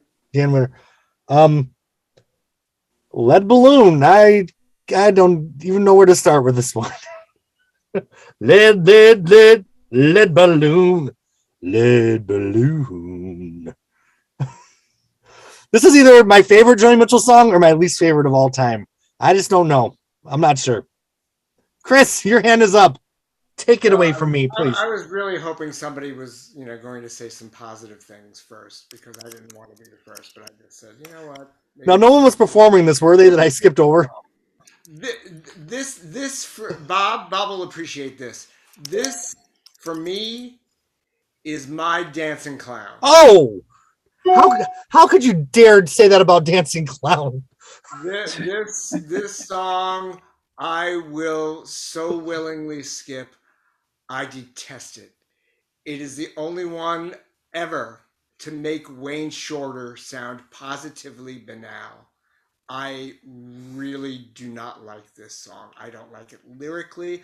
I don't like it musically. I do not like it. Those green eggs and ham just don't do it for me, man. Okay, we're going to start, moving forward, we're going to start with the thumbs up, sideways, or down for each song, because I think we need to start that with Lead Balloon. I will say that this is a Joni Mitchell song I do quote very often, because I love the angry man is just an angry man, but an angry woman's a bitch. I think that's definitely a keeper. That's the gold nugget. Every song has its nugget. You really got to dig for the one in this one. Jack, you're next. Interesting. Yeah. So I listened to this album earlier today, and when this song came out, I go, oh God. And then by the end of the song, I'm like, yeah, this is pretty fun. So I'm kind of like with you, Jeremy. I kind of love it. I kind of hate it. The one thing that really sticks out to me is the line you referenced. I used to have a very close female friend who was very athletic, very competitive, and whatever we did, whether it was bowling or playing darts in the bar or what have you, she always beat me. And every time she beat me, I'd call her bitch. Oh. and she actually liked it when I didn't call her that. It was like she's like, are you mad at me, Merkel? Oh. So it was a term of endearment. But the way Joni says bitch in the song, she even kind of raises her voice a little bit. And it just reminds me of that a lot. So in addition to whatever, it makes me smile because it makes me think of Nancy. I like the fact that she uses the words kowtow in the song. But before we move on, I have to talk about this introduction one more time because, what is happening there? I can't even wrap my head around it. Okay, Bob, you're next. Yeah, I'm with Chris. I think this song is in the stink bomb pile. It has the one interesting line, that we've all quoted, but musically, nothing lyrically, not much. Cranky, I ain't got time for that. You know the best thing though? I bet Joni was in the studio recording this, like, wait till they hear this one. Like she was probably so proud of herself. I'm gonna shake it up with this one. It was interesting. In 1995, she and Brian Blade did a surprise show at the Fez in New York, and there's a soundboard version of that show, which has since fallen into circulation. I had it fairly early on. I got a copy from Robbie Cavallina through another party, but they do it before she put any words to this song. They did it instrumentally, and so it was a jam with Joni on the guitar and Brian, who's not doing his shuffling with the brushes. He's pretty much banging the skins on it, and it's a pretty good rocker on that particular show. It was more of a rocker. This is what we're working on. She didn't play the whole song, but she does a snippet from the song. So I think with a rework of the lyrics and some other production, it could have gone somewhere and been a heavy metal song, but it doesn't work here for me. I feel like we could almost have a drinking game. Like, what's the worst lyric from this song? Because there's so many to choose from. Like, he said, "Sick him rover, that went over like a lead balloon." Woo! The boo-hoo is starting to sound like Shakespeare here, isn't it? All right, Sue, you're next, Sue.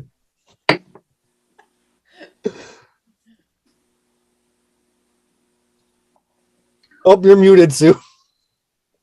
I said, you guys are going to hate me. Well, of course she loves it. She does things Joni can do no wrong.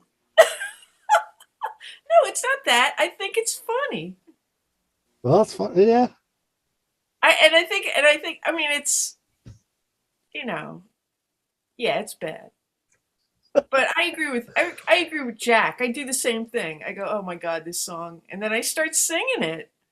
Yeah, I get into it, Do you sing the lead vocals or do you do the background, the lid? Because I do the background vocals. I like that too. What the hell? I mean, it's stupid. It is stupid. It's so stupid. But, it's like, what the hell? Let me just put out in the world, though, if there's ever a way for Brandi Carlile to win me over is if she sings Lead Balloon somewhere. I'll be like, oh, I love her. Okay, so here's the deal. I understand why people hate this song, hate Dancing Clown, hate all, I love Dancing Clown. Okay, well, but and there's always like this kind of goofy song. Joni has this weird sense of humor, you know, and she loves to do this, and sometimes it kind of messes with the flow of the album. That's a good point. Todd Rundgren does that too. Yeah, because it's like empty, try another. Do you remember when she was coming out with all those compilations in the 2000s? She should have done one called "The End of Survival," and it's all like the bad songs in the album. Oh, that's it's like Lead Balloon, Empty, Try Another. Yeah, right. You're so Dancing sweet, Clown. baby. I don't clear. Dancing Clown. But can you really think about how much fun her and Brian Blade were having, just like goofing around with this song? I mean, what the hell? She was having fun with it. Yeah. But she really had a huge resentment against Jan Wenner. She sure did. And she really felt like she needed to stick it to him. Like I'm sure he cared, but And he deserves this song. Yeah. Yeah. It's a crappy song just for you, man. I wonder what his reaction was when he heard it. Like, okay, Jack, is your hand still up from before? Oh no, sorry. How about Ruben? Are you still up from before? No, I kind of like this song, and we were in the car a lot, and my daughter always wants Taylor Swift, so we go back and forth between Joni and Taylor, and sometimes I'll say, oh, today's a Joni day, and she's 15, she's like, can you play Lead Balloon? Oh, because she does it, lead balloon. She likes that part. I feel like this could have been better with different production on it. I mean, imagine if she played this with like ZZ Top or something with this. That'd be nice. Wouldn't that be good? It's not a bad song. It just didn't translate well with the rest of the sounds on the album. Is what I always think. Imagine if there's like some kick-ass version that she recorded that'll pop up on an archives or something. I doubt it, but I don't know. I kind of like this one. But somebody tell me the story behind it. I don't know it. Who was she mad at? Bob. Record company. So yeah, Jan Wenner, who was the publisher of Rolling Stone for a long, long time, and he was the one who had the infamous chart. What was it? The lady of The LA, old lady of LA, EL-LAY, and it showed all the guys she had apparently slept with. And, of course, rightfully so, she was upset because, okay, guys get to sleep with all these women, but if a woman is sexually active with more than one guy, then, oh my God, let's call her out for that. And they were, Rolling Stone and Joni had a rocky relationship for a long time until Cameron Crowe. Oh, yeah. Cameron Crowe is the one Rolling Stone person that Joni will talk to and confide in. And of course, as Sue said earlier on, sat right with her at the Music Cares event. Now no one even cares about Rolling Stone anymore. This is true. So this is an old hate. It was an old feud, yeah, and I'm not sure what the meeting was about. If if it was a lunch meeting or somewhat that and he said something and she went in with a chip on her shoulder already, and whether she really touched her drink, I don't know any of that. But all I know what the song is, supposedly that's what it's about. And I know this is not a great thing to say. I'm so happy Joni Mitchell's so happy now. But does anyone miss this Joni Mitchell a little bit? Because I do. A little, yeah. I do. I miss because there's some people that I'm still mad at 30 years later. I haven't heard do that. I'm like, girl, I get you on that one. I think your Notch's Liberation Doll was a lot more eloquent than. Well, sure. I don't think there's anything eloquent about Lead Balloon. And that's the thing about Brian Blade's drumming. I just felt like he's very tentative sometimes when he could have just anchored it a little bit more, especially this song. All right, now the saxophone on this is crazy though. It just doesn't fit at all. It doesn't fit. It doesn't at all. I usually will skip this song because it's just so loud and obtrusive, but it is a fun song. I think Joni got her point across. I think she was definitely mad at Jan and she's probably still mad at some record company people that are probably in there as well. But the worst lyric I think is "It came with the heart of a Bonaparte, of a frozen fish." that has to be the worst. But this is definitely not my least favorite song on this album. That one's coming up next. Oh yes, yeah. Yeah. I can't. I abhor it. It's just I won't say anything else about it. It just I hate it. It's just too dark and she didn't get me. But I think this one's definitely fun, and I actually like Landau's guitar playing in it and the stuff that she does because it's very out of character for her. So yeah, for what that's worth. Thanks, Joni. I have a proposition here for the Joni Fest people. That earlier, before we turn on the camera, Bob Mueller said that his voice is back like it's never been before. So if you could sing Dancing Clown in your old voice, I think we're all ready for your version of Lead Balloon, Bob. Given the right setting, I'll do it. Not tonight. All right. Do we have any other thoughts on Lead Balloon before Bob tells us that nobody probably covered it? Kiss my ass. Mark, your hand is up. Well, this isn't my favorite song either, but when I was listening to it last night, for some reason it didn't seem so God, what's the word I want? It didn't seem so bad, obtrusive. So radical, I guess, as I remembered it when I first heard it. It just seemed tame. Almost not really tame, but not what I had remembered. And for all the shit I'm talking, there's a part of me that loves this song also. It's like that gay camp, I like that campy, and once in a while Joni does get a little campy, and this is a classic example of that. If I was a drag queen, I'd do Lead Balloon out on stage. Ooh. I might have with or without the pole. I'll have the guitar as the pole, the guitar synthesizer. Well, if you're a drag queen, then you pull the balloons out at the end of the song. Oh! I might be performing at the next Joni Fest myself. I think we just found my niche, followed by my drag performance of Empty Try Another. Okay. Bob, no one else wants to talk about this song, do they? No covers of this one. No covers. It's ripe for the taking, people. Ripe for the taking. All right. Next. It's like this next one's like an episode of Law and Order, ripped from the headlines. Joni Mitchell's No Apologies. She's mad about a few things that really have no connection to each other. We're talking, got thrown the environment one more time. When I heard this song, I'm like, okay, Joni, we get it. Okay, pause, and then Bob. Oh no, I didn't put my hand Oh, up. you didn't hand. Okay, I'll start putting everyone's hand down after you talk. I apologize. Bob, you're starting this one off. So, I would contrast this song with Magdalene Laundrie's, where she picks a news story that she saw that moved her to write a song. And that is so cohesive and powerful.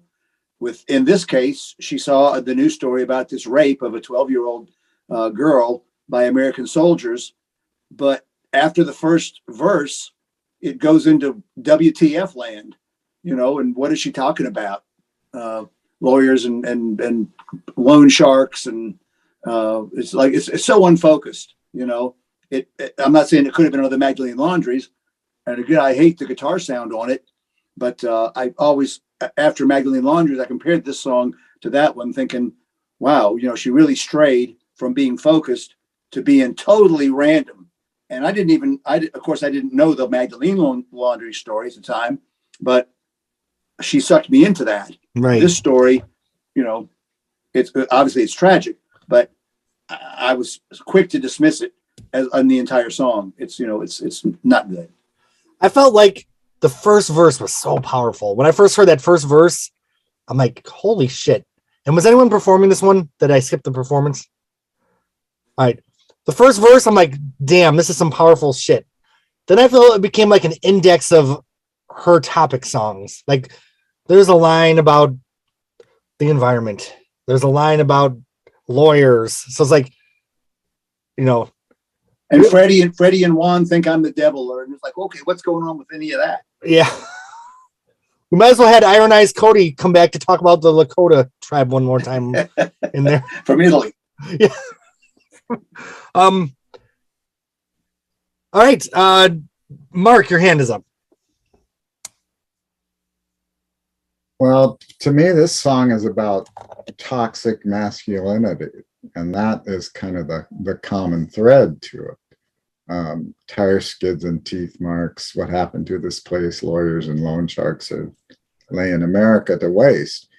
And also another thing, I don't remember who told me this, it might have been Khaki, but it was a long time ago. They said that Juan was a nickname for Jackson Brown. Now, whether that's true or We're not. going there too, Mark. Yep. And I know, I think I know, I have a source from that too. So whatever, whatever that's worth, but it's about toxic masculinity. That's what I think. It's about men that are ripping the world apart and that trot on everything and are bullies and are Donald Trumps and Putin's. That's an interesting point of view. Maybe I'm just an asshole. I feel like that's just giving it too much credit. Okay. Chris and then David. I agree with Mark's encapsulation of the song being about toxic masculinity and how it's become so pervasive that it just, it hijacked all of the great ideals that perhaps America was capable of. And that's really sad. And it kind of didn't really completely sink in for me. For some reason, when there was a Joni Fest in Charmouth, England, and there was one day when I took myself and I went for a very, very long hike to a very, very beautiful park and monument, a natural occurring a place called Golden Cap, which was just, I think it's just to the east of where we were staying, along the southern shore of England. And I was alone, and this hike, I was gone for maybe 4 or 5 hours on this very, very long, beautiful, beautiful day hike. But I could not get this song out of my head. It played in my head for 5 hours over and over. Sometimes I sang, sometimes I just listened. And it really started to affect me to the point where I started to really feel like I developed a relationship with it. I think sonically, I think it's very, very intimate. I think that she really, I think she went deep on this. So I would encourage folks to give this one another listen. Um, Mark, I do agree. My source was not Khaki, but was somebody different. I believe that Freddie was the aforementioned Fred Walicki, the guitar technician uh, out in California, and that Juan, yes, was, I was told, was a nickname for Jackson Brown, and maybe that's a little bit of a racist thing, given that I think he's got some, Mexican heritage as well. So maybe, hopefully, he came up with that one himself. But anyway, that, again, this was yet another the inference, I think, went back to the last album for Not to Blame. Again, fitting in well with the toxic masculinity idea that Mark put so well. So if in fact that was the case, and there was domestic violence involved in the life that she shared, sadder still. Well, the other line that I just came to me that makes me think this is about toxic masculinity is snakes and snails and puppy tails are wagging in the womb. And that's from the old nursery rhyme, whatever it was, little girls are, I don't remember, but little boys. Sugar and spice and everything nice. And nice. Little boys are snakes and snails and puppy tails. I don't know. Anyway. I feel like for every great, or I don't even want to say great, for every like decent line on this album, there's like the one that's like, whoo. And for me, the one on this one is where it's like, you kick the world around at this crazy speed with violence and greed. It's like, this reminds me of what Bob said about number one when we talked about Chalkmark, how it's just really low hanging fruit. Like, it is, the topic of toxic masculinity is a really great topic to delve into. But I just feel like lyrically, these aren't Joni Mitchell level lyrics, in my opinion. All right, David. I think it was Dave that said that. Oh, was it?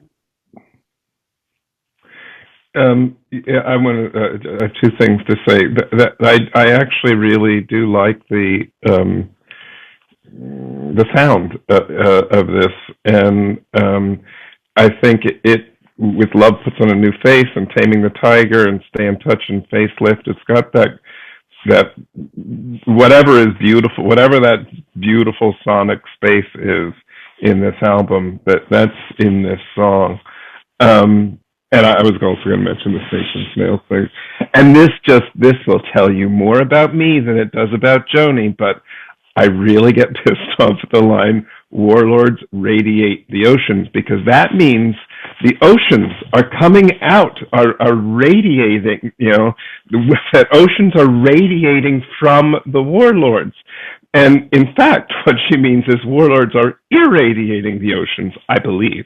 That warlords are subjecting the oceans to toxic radiation, and that bugs me more than it probably should. And like I say, it probably says more about me than it does about Joni. But warlords are not radiating the oceans, and she's a better writer than that. I feel like she's a better writer than this whole song, except for the first verse. All right, Dave and Robin. I have to give a lot of praise to Greg Lease on pedal steel. he's on several tracks on this album, including this one, and his playing is gorgeous. So I think David was just alluding to a soundscape that right then that may have been Greg's playing. So there's this kind of magic carpet ride that a pedal steel can do when it's not playing in a country format. And we actually have a pedal steel player that plays with us that we've got a gig next month, a Joni gig with, and I'm really looking forward to it because we're able to kind of do that thing where, you know, these, especially Hejira material, it just can really float. But so I'm really drawn to that kind of production, and I think Joni was too. And Hejira was kind of the beginning of that, where she was exploring reverbs and double tracking and getting that kind of liquid sound. And by the 90s, she discovered that pedal steel can do that too. And so she's able to do that live. So on the Painting with Words and Music, wait a minute, what was that concert in the round that she did? Was that Painting with Words? That was right. Yeah, and she had Brian and Greg with her on that, and so she was able to kind of reproduce this real dreamy soundscape live without the double tracking, and I think it really works for her music, and it works great in this tune, despite the limitations of some of the lines. But I love what Greg did, and at that time, Greg was in demand. I mean, Katie Lang had him on her albums, and he's kind of the first call steel player in LA when you know, Hans Zimmer wants a steel player for a movie soundtrack, he gets the call. So anyway, just wanted to give a nod to Greg because I think he does a beautiful job with her music. Wasn't he in Vegas? He was in Vegas. Yeah, I just wanted to mention that he was on stage with the band. He was amazing. He was really great. I kind of wish there was a No Apologies Bones version of this song because I actually love the music. And Dave, I love the pedal steel in the song. I think the instrumental tracks, you know, right in the pocket with that group of songs on this album. To me, my only complaint about the song is solely the lyrics. All right, Sue, and then Jack. So, yeah, I agree with a lot of what has been said about this song. I don't really enjoy listening to it. I mean, I do think the music is beautiful and everything. Mm-hmm. But, you know, I mean, sometimes, I mean, I understand why Joni needs to write these songs, and a lot of them, you know, I really love. I love that Survival compilation that she did of all her political angry songs. You know, I usually listen to that a lot, but I don't know. This one really, you know, I almost get the same feeling now when I'm watching the news about Ukraine. You know, I'm like, oh my God, you know, I want to look away, kind of. But you know, it's funny that I do understand the whole idea about the toxic masculinity that Mark is talking about. Yeah. And you know, it comes off with no solution, I guess, is what bothers me. You know, it's just like it is just like reporting the news. It's like you know, and I you know, I don't enjoy listening to it because of the news. It's hard. I guess to me, it almost felt like autopilot caricature, later period angry Joni Mitchell. Yeah. You know what line really gets to me? You know, it's part of that line about the snakes and snails and puppy dog tails under the trampled moon. You know, I mean that you know, picture of, you know, okay, you guys went up there and like destroyed the moon too. You know, back from Willie. And mini songs. Conquered Moon. Yeah, mini songs. Yeah, right, she goes there. Yeah.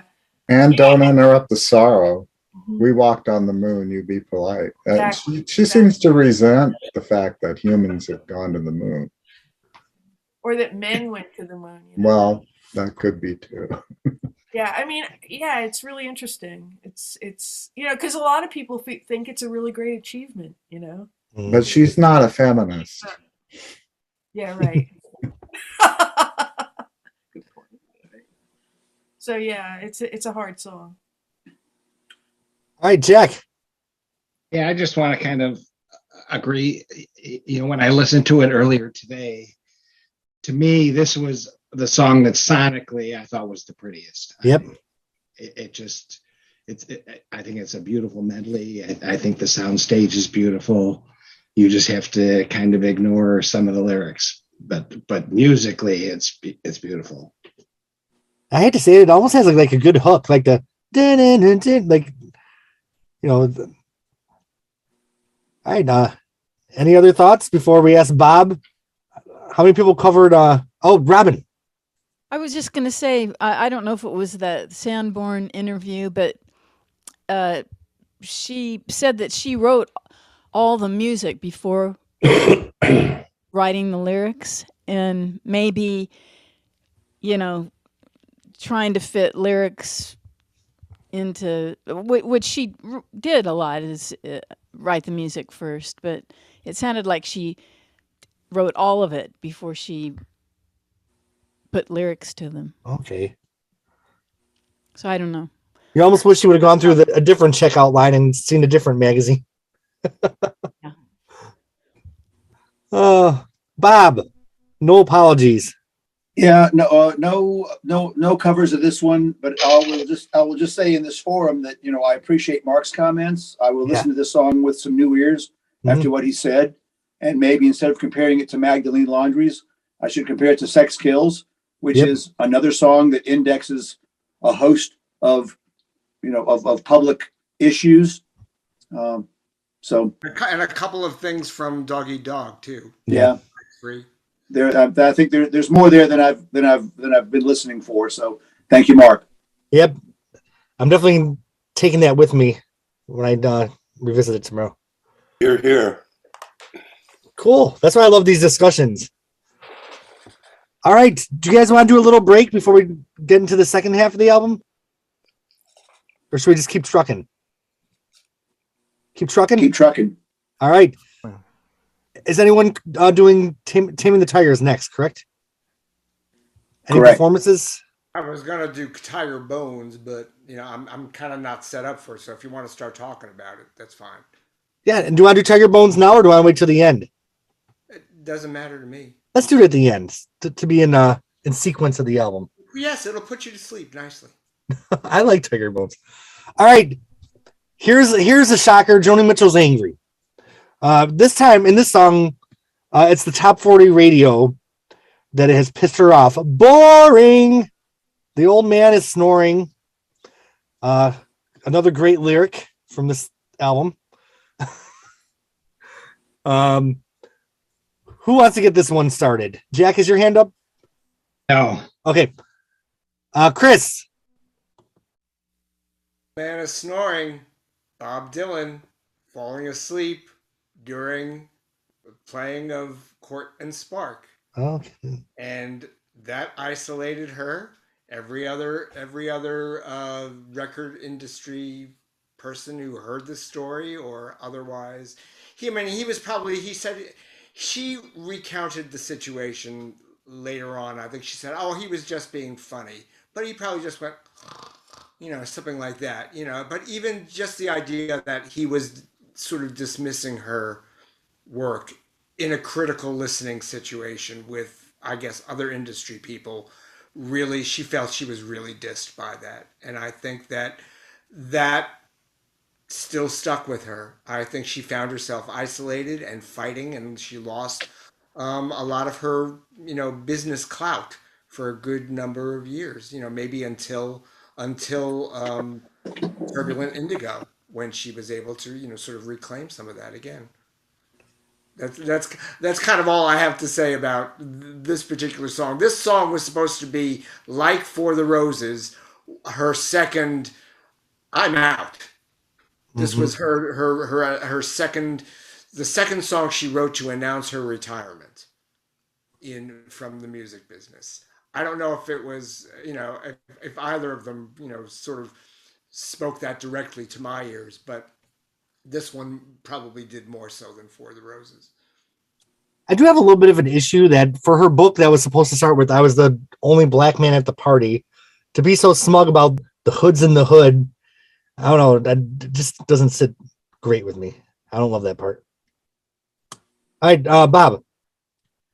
So I've read, and I would tend to believe that this song is somewhat based on her Grammy when she won at the Grammys and won the Grammy for Turbulent Indigo.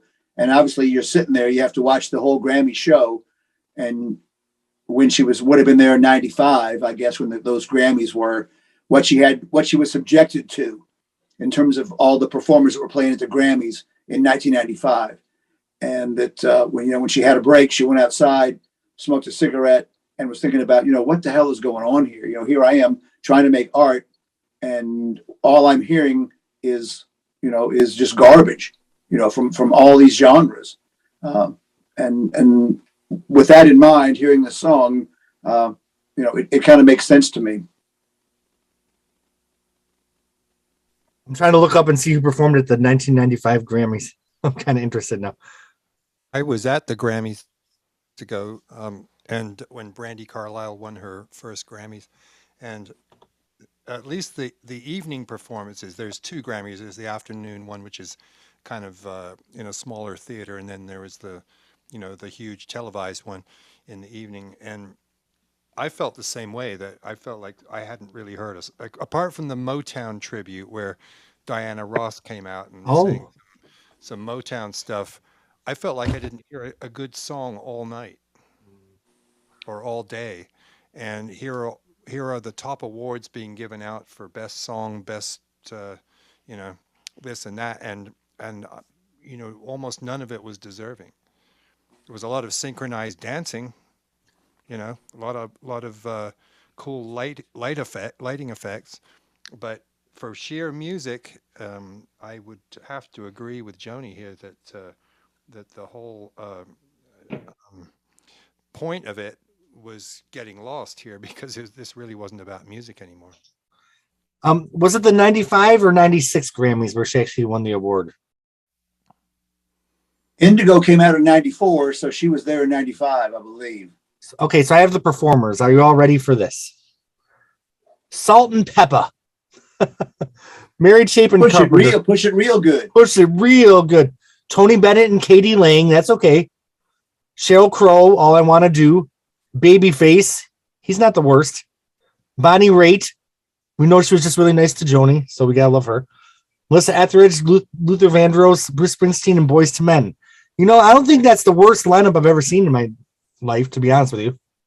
I think her problems were more with what the imagery she was seeing on MTV. Sure. People shaking their, stuff in the camera and stuff. I think that really irked her, that there wasn't, a lot of good music happening. Just on radio was falling apart as well. Yeah. I mean, all of the sort of album-oriented rock. I mean, there was stuff happening, I think, that was disheartening for her in terms of how she and her contemporaries made music, and the new model just wasn't comporting for her at all. Looking back, though, as bad as even, I was kind of a cynical teenager, early 20s, and as bad as the radio felt to me in 95, shit, that's nothing compared to how bad things got in 2000. So it's like, I'll take 95 back any day over what we're experiencing right now. All right, Sue. I'm wondering. Sorry, I should have mentioned this when we did No Apologies, but she made some kind of crack about Kurt Cobain too, and I thought that No Apologies was actually kind of I can't remember what she said in the article, but she mentioned the whole idea of this very depressing music that she didn't really care for grunge. I don't know. The pot calling the kettle black. Yeah, right. Yeah, so I mean, I should have more information to make my point, but Now I'm reading the lyrics here, and this verse has got to be one of the bitchiest in Joni Mitchell's career. And let me just read it out loud. The moon shed light on my hopeless plight as the radio blared so bland. Every disc a poker chip, every song just a one night stand. But it gets worse. Formula music, girly guile, genuine junk food for juveniles. Up and down the dial, mercenary style. What a verse. Okay, pause. Yeah. You don't fuck with the Joan. Don't piss me off. I miss that Joni, though. I do miss her.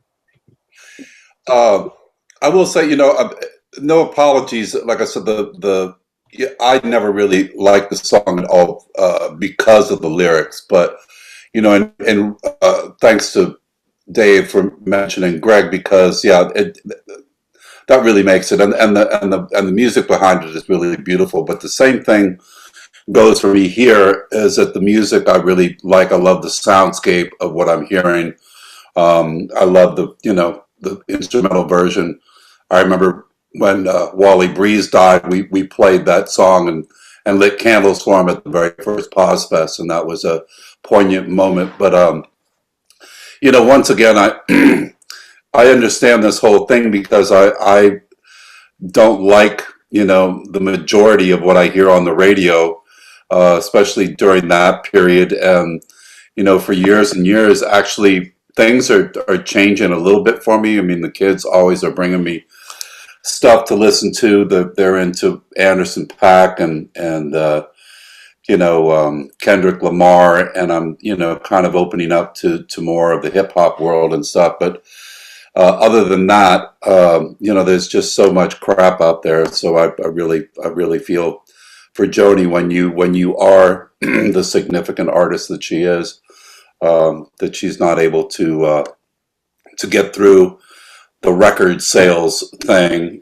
She really only comes through to real music lovers and people who appreciate her artistry for what it is. I mean, even some of the group here that, even if we don't like the song, we can respect what it was that she was trying to say, or what she did say. The thing I feel like probably the majority, if not all of us, kind of feel that way about pop culture and popular music. But I just feel like it's one of those things you're not really supposed to talk about, and you're certainly not supposed to write a song about it. But Joni went there, and I got to give her props for that. She went there, and when I'm in the car, I sing the low harmony, "Tiger, tiger, burning bright." Kitty, kitty. This is another song that's kind of campy. It has like those campy Joni moments that I'd love to hate to love. Nice. Kitty, kitty. Yeah. She went there. Okay, we have Mark, and then we have Dave and Robin. Well, I actually like this song. To my ear, it has an interesting melody, and she paints a nice picture at the beginning of it. I stepped outside to breathe the air and stare up at the stars over the rental cars and all of that. And I guess I just agreed with her in her bitchiness about the state of popular music. And so I don't know, that verse that Jeremy quoted, I kind of get a kick out of it. It's a good description of what was going on the radio at the time. She went there. She went there. She did. And like you, I respect her for that. Oh, gosh. All right, Robin and Dave. We haven't really mentioned aging yet, but she was 55-ish, 54-ish, right, during the making of this record. And looking at pop culture from that vantage point, and some of us are a good bit older than that now, it just seems impossible to fathom that anybody would like this stuff. And it's, your classic get off my lawn kind of old geezer complaining about the kids today, and I'm sure our parents or grandparents probably thought, now Tommy Dorsey, that's the music, and Beatles, what is this nonsense, and so every generation has probably gone through this, where the what the kids like is impossible to understand, and of course that's why they like it, because their parents don't, but so being in the music, not in the music business, but in the music making business, I try to at least listen to what is good out there, and evaluate what people like in it. But sometimes you just can't, and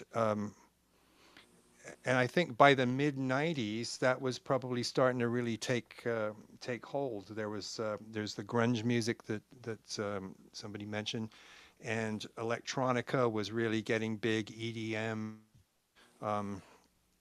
computers. I mean, the computers we have right now are 100 times more powerful than the computers we had back then, right? We were just past floppy disks, but we were, the computers were not really. The internet had arrived, but it was not the thing it is now. It was very slow and clunky. So this was a brave new world of in all kinds of ways, music and the delivery systems of how people consume things. And now it's insane, because it's you can't even buy a record anymore. You have to stream it, and then the artist gets no money. But going back 25 years, you could still at least buy records and sell records, and the radio would play records.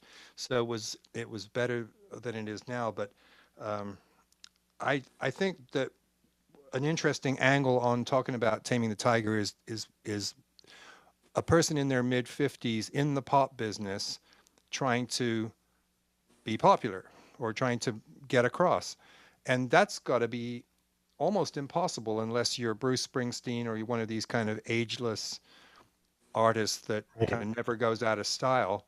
Joni went out of style several times in her career, and then tried to claw her way back to get a new audience, Mingus being the big example. But the 80s records were by and large an attempt to build a new audience in a pop version of Joni Mitchell, and it didn't really work. Night Ride Home, a lot of us here and a lot of fans thought, great, she's playing guitar again, great, we've lost the synthesizers, back to form, and started to like her. But now, a few years after Night Ride Home, she's using guitar synthesizer, and it's now gone off into a whole nother direction.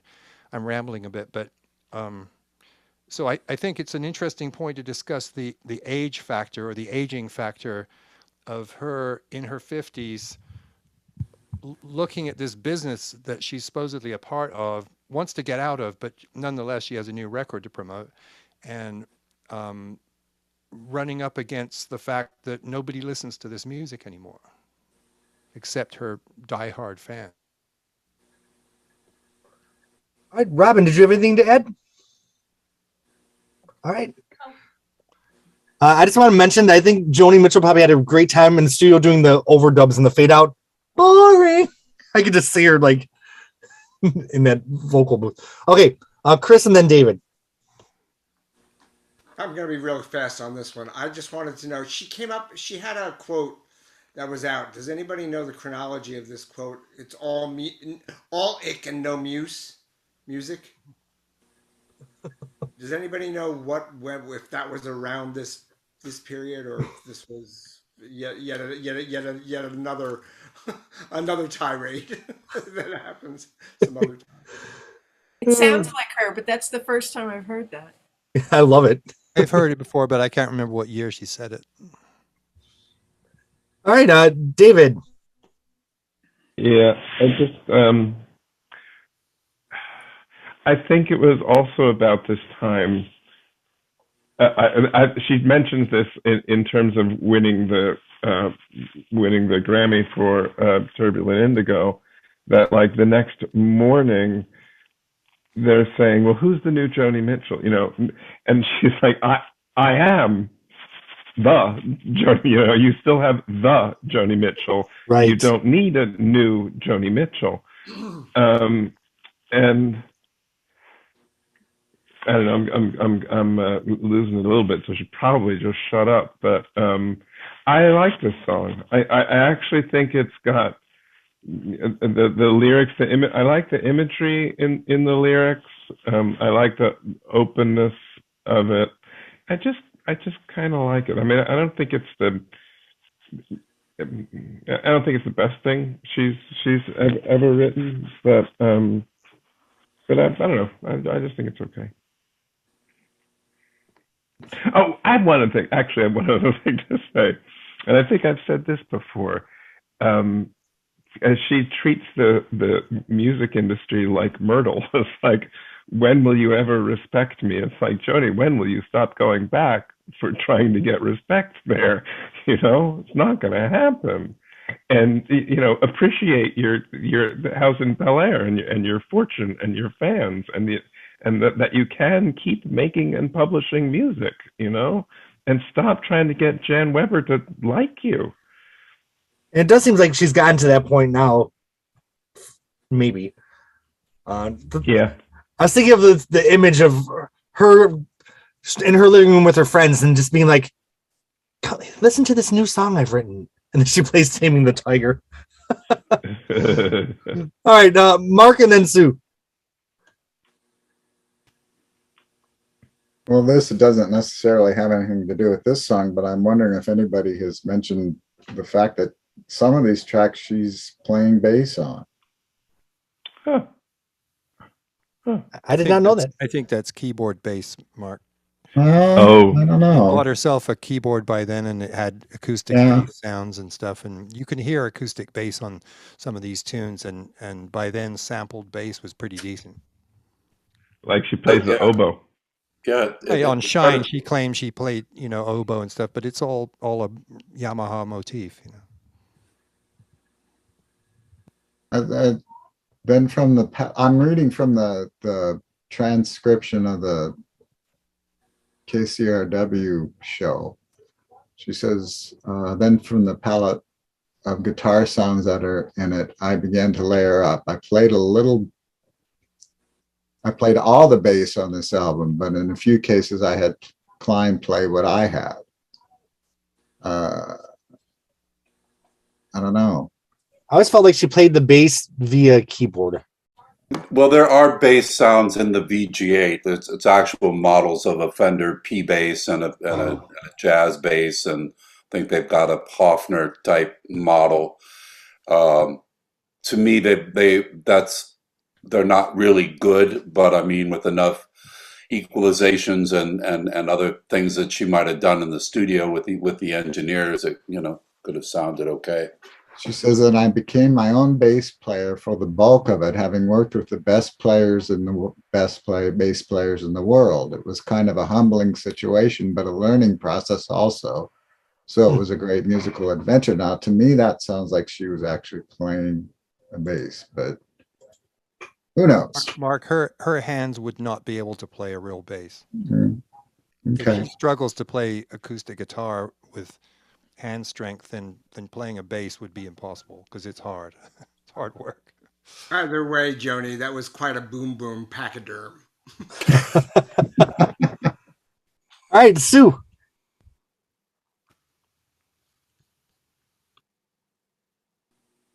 I just wanted to mention that one verse in the song where it talks about Anna.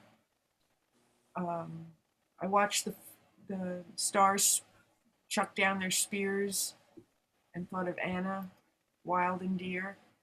That's I'm pretty sure it was Wayne Shorter's wife. Oh. And his daughter were killed in a plane crash. Niece. It was their niece. Their niece, okay. Were killed and in a she plane did misspell Anna's name. She was A-N-A, not A-N-N-A. Yeah.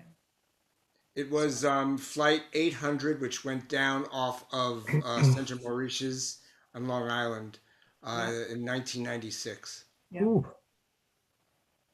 Yeah, they never did. They never really figured out what happened with that flight. There was some speculation that there might have actually been an errant missile. Yeah. Because there was a Navy ship in the area, but nobody's ever. No, it was a gas. It was a fuel line. Fuel thing. line, I think, is where what they figured out. Yep. There was a short in wires that were going in or near the fuel line, and a very old 747. Yeah. So I just wanted to mention that. All right, Jack. Yeah, my computer freaked out for a little bit, so I didn't hear everything that was said about this song. I just want to comment on the nice kitty kitty. For some reason, I smile every time she says that. And we actually have like a rescue cat that was feral, and it's been living in our garage for probably about 12 years now. And every time I come home, I open my car door, she jumps in my lap, and I go, nice kitty kitty. What poem is that from? Tiger, Tiger, Burning Bright? Because Marianne Faithfull uses that in one of her songs off Dangerous Acquaintances. William Blake. William Blake. Yeah. Okay. Yeah. It's called. Anyway, that's all. And the check down there, Spears, is that Shakespeare? Or is that also Blake? I'm like, all right. Well, any other thoughts on Taming the Tiger? Or has talking about this song gotten boring? Bob, I'm sure many have covered this song. Oh, this is the third strike on the record. 0, 0, and 0. Have you ever had 3 in a row before? Maybe on chalk mark, right? Well, yeah, only on chalk mark many times. Oh boy. Okay, moving on. It's 11 o'clock. Are we going to move on to 6 more songs? Well, one of them is Here's to You, which is not have much to say. And then Tiger Bones is not much to say, right? So we really only have 3 songs to talk about, right? All right. Are you guys good? We're going to do Crazy Cries of Love. All right, cool. You want us to get ready to do Should we that do? right now? Should we do a little sound check? Yeah. Let me pause this really quick. All right. It is my pleasure to introduce Dave and Robin to do a version of Crazy Cries of Love.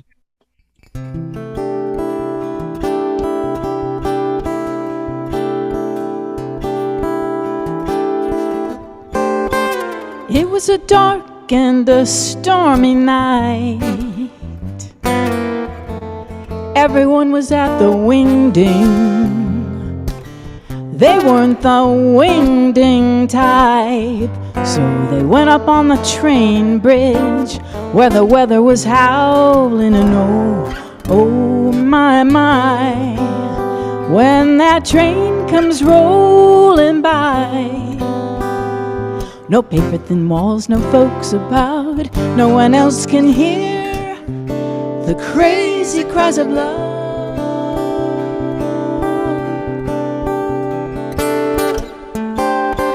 They were laughing, they were dancing in the rain.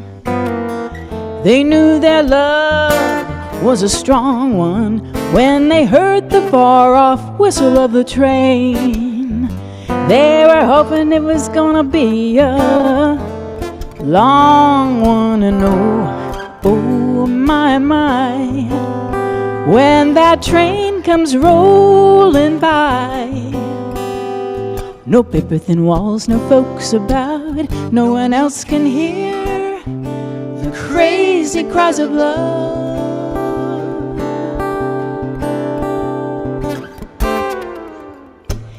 In the back booth of an all-night cafe, 2 dripping raincoats are hanging. Outside in the weather, the shade on the street light is clanging. And they smile ear to ear and eye to eye. Ice cream is melting on a piece of pie. And oh my, no one else can hear the cries of love.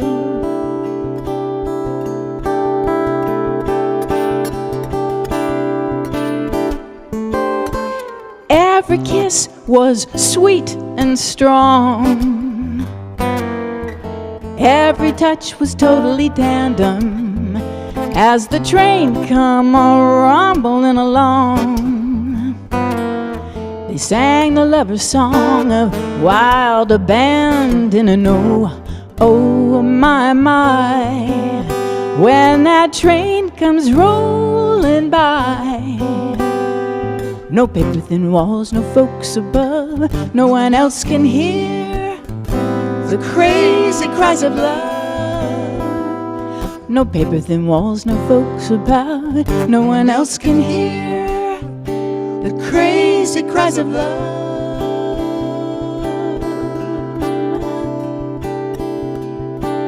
I'm a lucky girl, I found my friend. I'm a lucky girl, I'm a lucky girl.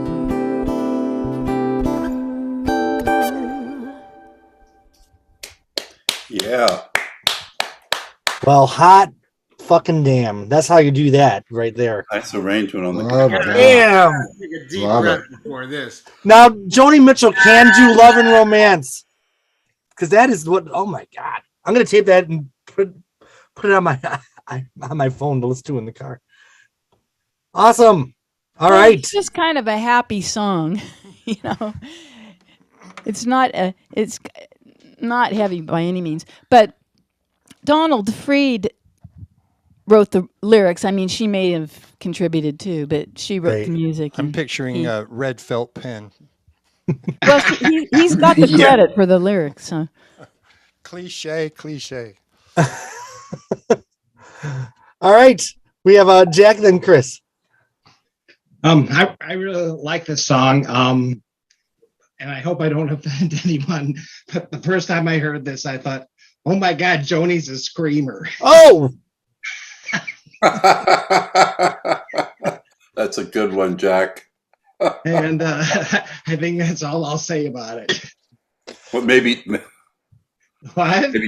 Don is too. Yeah. but you know, speaking of the aging thing, the fact that we have such a sexy song from someone in her 50s that does feel genuine and sensual, I think it's powerful. I think it's authentic too. It feels authentic to me. It really does. All right, Chris, and then Bob, and then Sue.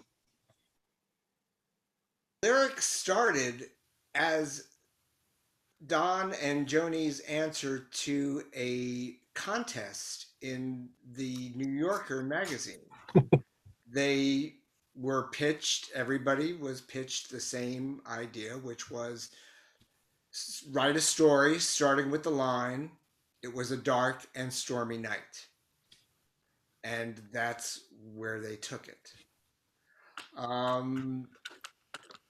Personally, I'm glad it exists. I think it's a little smarmy. That's just me. Jeez. Just me. But, you know, I don't Smarmy. think, to tell you the truth, I don't think that Joni's discussion of the sounds of lovemaking is, I think this is a recurring theme. I believe that there are other songs. They're not coming to mind right now, but I think she's brought it up before. That's all I gotta say. But it was well done, guys. Thank you. Yeah. Oh, that was glorious. Are you a screamer, Chris? In the right God, I wish I could remember if I am or not. 'Cause I just Asking don't for a remember. friend. All right, Bob, and then Sue. Yeah, so Joni did the song a lot. She did it on every single show in '98, and many times she introduced it by saying, "This is a song for people who live in apartment buildings." I think it's great. Taming the Tiger, in her world of duality, the duality of this record is you have the joy of her being in a new romance and the joy of her rekindling with her daughter. The album is dedicated to Kaloran and Marlon, I don't think anybody's mentioned that yet. So there's a real sense of joy that runs as a thin thread throughout the record, coupled with this bitterness of what the hell's going on in the music business and the world in general. So, I think that's kind of a fascinating overall view of this record. Mm-hmm. But I think this song is really, really good.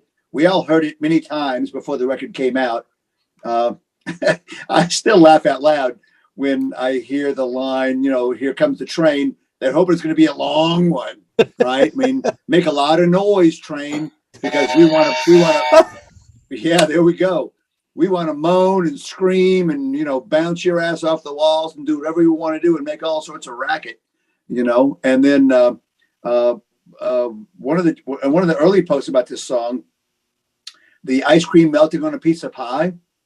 One of our members said, who's kind of been in ill repute for a while, but he said, could it be that they had sex? He pulled out. Oh no! He pulled out, and and then did what he did in her bush, and they went, they went to this cafe, and so while they're smiling and giggling and holding hands with the raincoats dripping, ice cream is melting on a piece of pie. Oh. Bob, I just brewed some coffee downstairs and I'm not putting creamer in it. I'm just going to say that. On the other hand, it could actually be pie a la mode at the cafe. I know, that's so romantic and innocent. Oh, could have been pie a la, and that's Dave. That's where I'm going. I think it was that. But I think this song is great. It's actually the only song on the album where her entire band is playing all together. That would be Klein, Blade, Greg Lease, and Joni. And Shorter are all playing together on this song. And it really sounds, to me, it has the warmth that a lot of this record is missing. Yeah.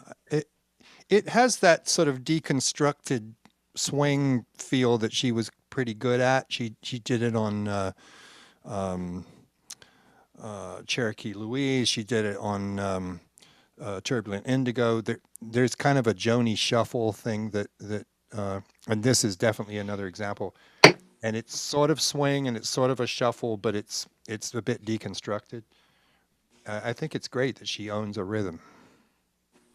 Man, Bob, after that story you told, I just thought of something that's even worse than anything you said. I'm like, can I say it? But if Joni went there on Taming the Tiger, you go lower than me, Jeremy. Was it the restaurant's pie or Joni's pie? Well, if we knew the date, we could call the restaurant and find out if they ordered it. Apologies to Joni's grandchildren. Check the security cameras. Yeah. CCTV. And Myrtle, please stop spinning in your coffin. I'll just say. I was worried about my screamer comment. Holy mackerel. I'm not even going to bring Brandy Carlisle into this conversation. Okay. Sue, take it away. Take it from me. So, we heard this song a lot, and she played it a lot, but in a different way. When she first started writing it, it was called Love's Cries, and it was a lot slower. And I really liked that version. And when I heard the album, I was like, she changed it. Oh no, But it didn't take me that long to love this version too. But the other version was a little simpler and a little more laid back, But she put a lot, and I'm sure it had to do with her playing it with the band instead of her just playing it on stage. But she definitely put a lot more into the recorded version. Does anybody remember that? Was that the TV version? Was that she was on the Canadian TV? Yeah. Yeah, it might have been that, but I do remember her playing it at the Gene Autry thing too. Oh, maybe that's what it was. Okay. Yeah. And the hook was different, right? She would end with saying "Love Cries." I do like the lyrics better in the final version, I think, because he had that little alliteration. Mm-hmm. Yeah, and I think that I was just so used to the other version that when I got to this one, I was like, what? But, this version's a lot, And talk about Wayne Shorter being on point in this one, right? Mm-hmm. After that. There's a real good train. Yeah. After what happened on Lead Balloon, it's good to have Wayne back in the pocket again. All right, pause. Greg Leaf does a great train too. Yeah, so this song makes me think of my mom because even though she could be a wild and crazy person, when I was an adult, I'm talking after I was out of at least college and I'd come home and before Fred and I got married, we weren't allowed to sleep together in my mother's home. I mean, that was just not not a thing. And it continues, and of course my sister has turned out the same way. I mean, she wouldn't allow her daughters, even though like her youngest daughter who just got married last August, they got married before COVID. They were married by law, but they weren't married by the church, but according to my sister. So obviously, I also think of Myrtle when I think of this song, because obviously there's a couple of songs here with a nod to Myrtle on these songs, and it's kind of crazy, to think that a 50-something-year-old woman can't talk about sex or can't be kissing her man on Main Street, or having a painting of him with mom getting all cringy about it. But it's nice to know that my mom also had some kind of morals that she wanted me to save myself for marriage. It's true. We're definitely always our parents' children. My mom still calls me cutie. It just makes me cringe every time. I'm like, oh, I'm gonna be 50 in 3 years. Ugh. But Okay. you are cute. Oh, You're very cute. Well, won't call you cutie, but aw, thank you, David. Oh, you're muted, my friend.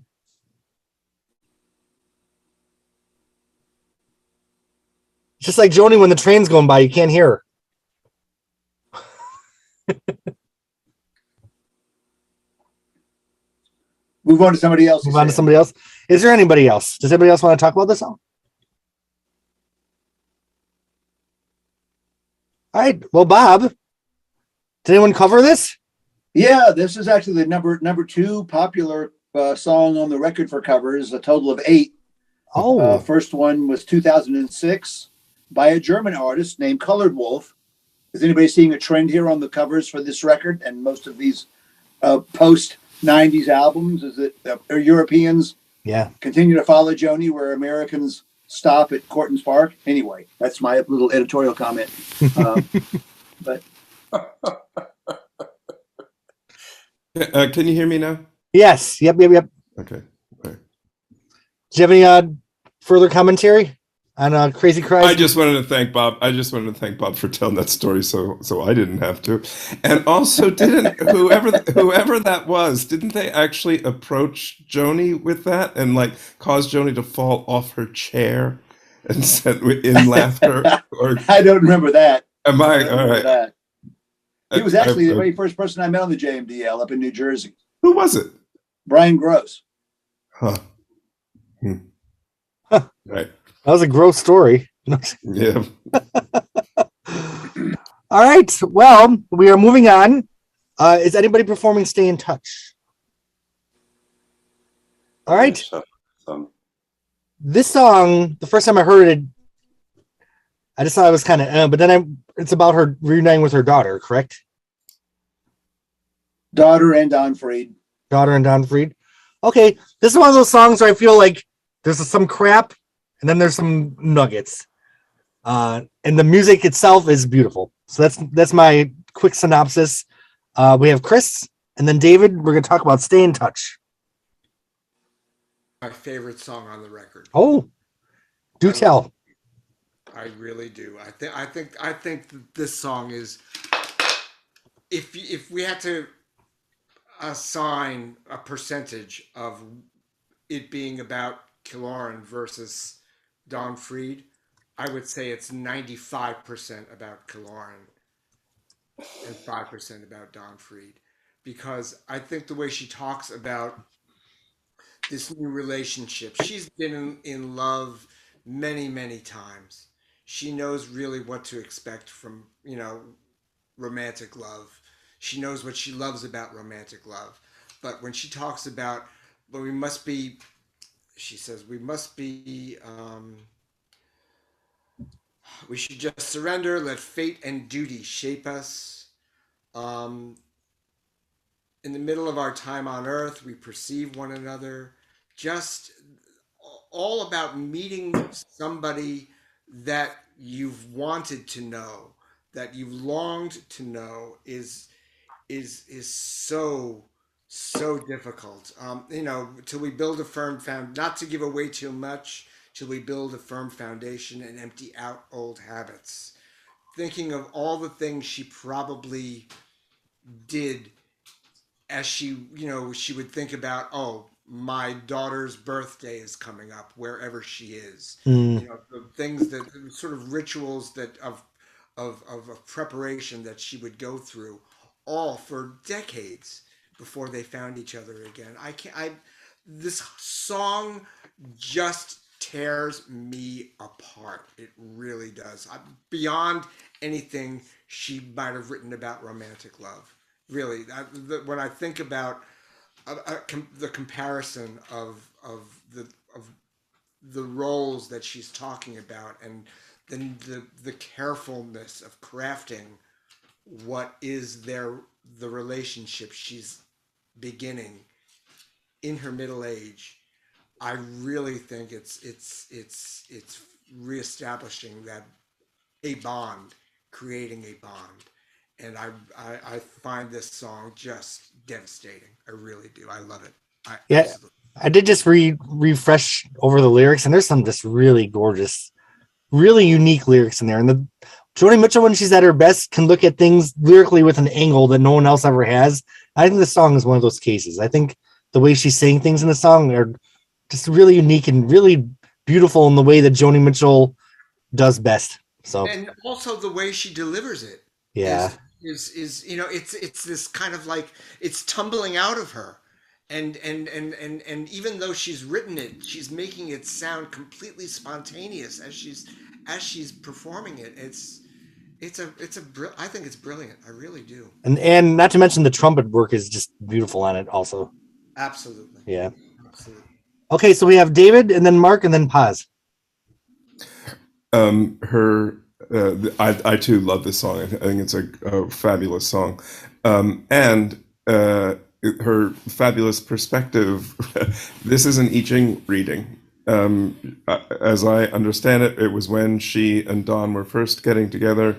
They consulted the oracle, and on JMDL we actually tried to construct. What was this reading? What were the shifting lines and all.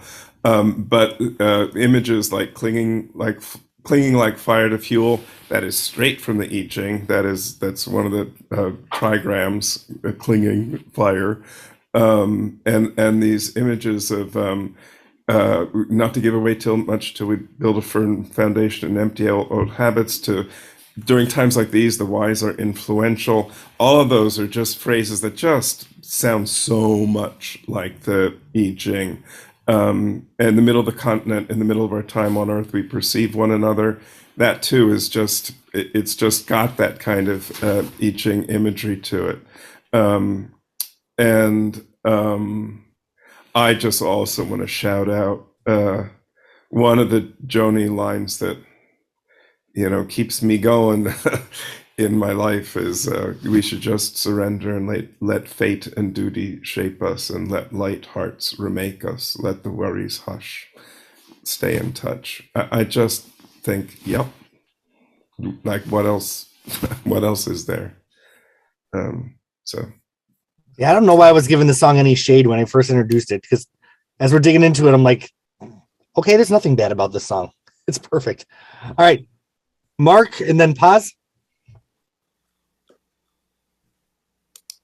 I was just looking back at that Morning Becomes Eclectic transcription again, and she said the interviewer asked her about people looking for lyrics in Taming the Tiger that had to do with her finding her daughter, and she said that she hadn't had time to process that yet. And I always got the impression that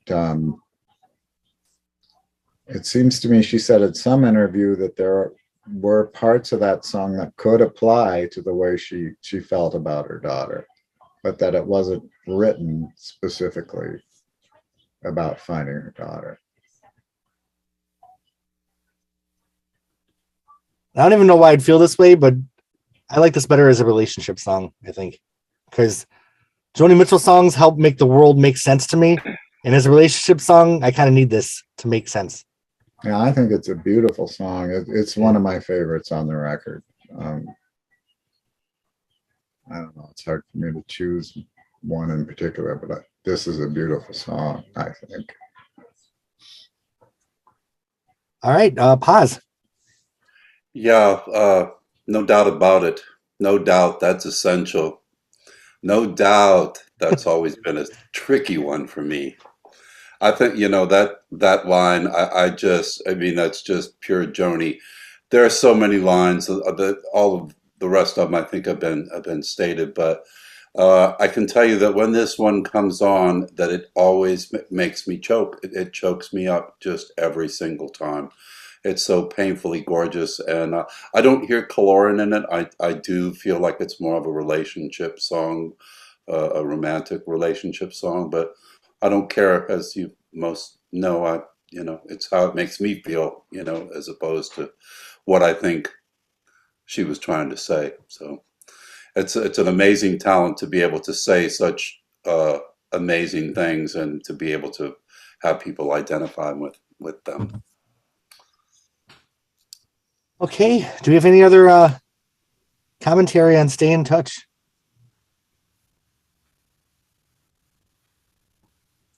Just for fun, let's do the thumbs up, thumbs sideways, and down. Is there anybody that doesn't give this one a thumbs up? Just out of curiosity. All right. Well, Bob, did anyone cover this one? One cover came out on Ian Shaw's 2006 Joni tribute album. And he had, I was really excited to see when his company sent me a complimentary copy of the CD, and it had Stay in Touch and For Love or Money. And those were the first times both of those songs have been covered. And I sent them a memo saying, "Oh, you guys don't know this, but ... These are the you guys busted these songs cherries." What's interesting is I feel like Stay in Touch has such a universal message and said in such a beautiful way. Why do you think it hasn't been covered that much? That's a really good question, because you hear Man from Mars, right, which has 13 covers of it, and that's pretty universal thought about, I've lost something I love, and I hope that I can get that back. And then here you have, yep, I'm starting a brand new relationship. We've all been there, many, many times. And the way Joni phrases that in the song is just so poignant and perfect. It's a very brilliant song. Yeah. I would say certainly one of the highlights, if not the highlight of this album, because it captures a feeling that's universal. That's right. That's what Joni does. It's a really hard song to play. Yeah, it's for her, but it's for all of us. We all know that feeling. It's interesting because the track list, Crazy Cries of Love, is about getting fucked.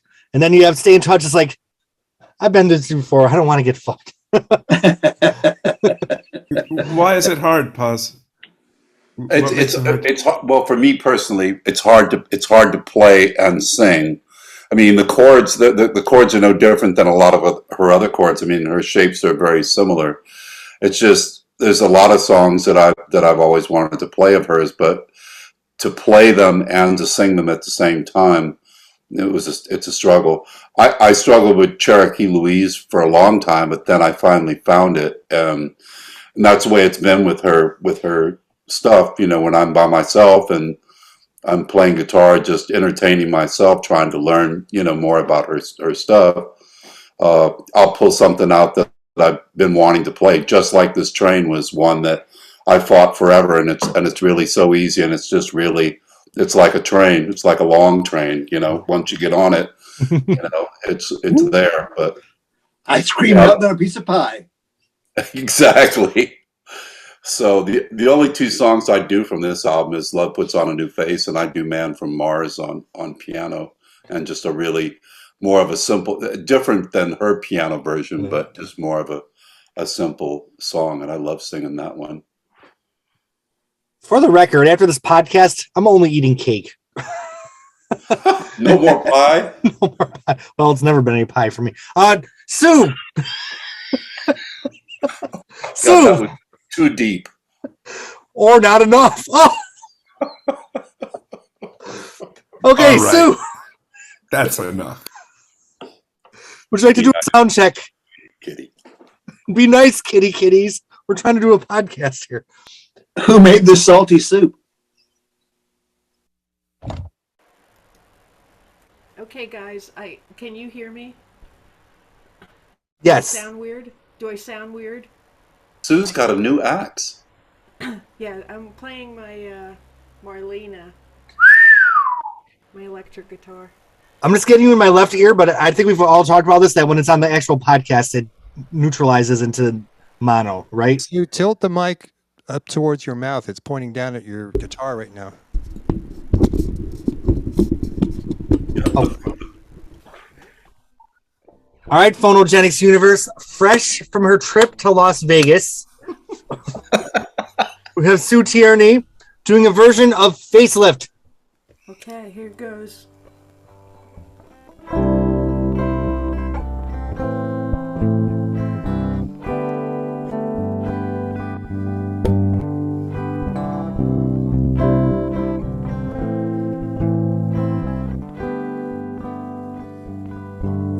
I felt so numb on Christmas Day, I couldn't feel my hands or feet.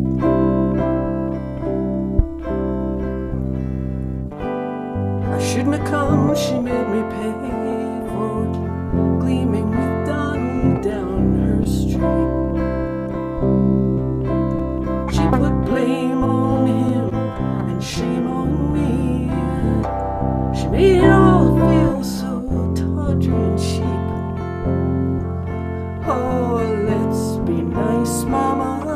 Open up your gifts, you know. Happiness is the best. Facelift. And after all, she introduced us. Oh, but she regrets that now.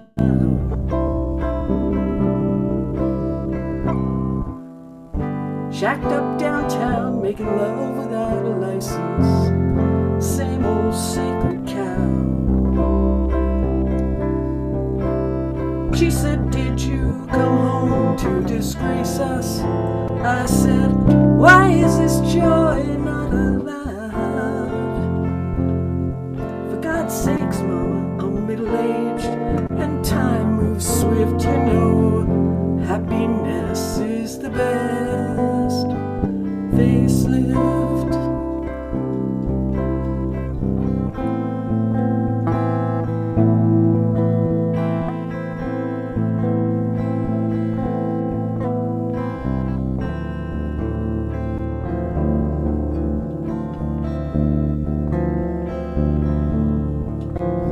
Oh, love takes so much courage. Love takes so much shit. She said, you've seen too many movies, Susie. She said, snap out of it. Oh, the cold wind blew in our room with a view. So helpful and hopeful and candlelit. We kissed the angels and the moon eclipsed, you know. Happiness is the best.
Oh, Sue, you made me tear up.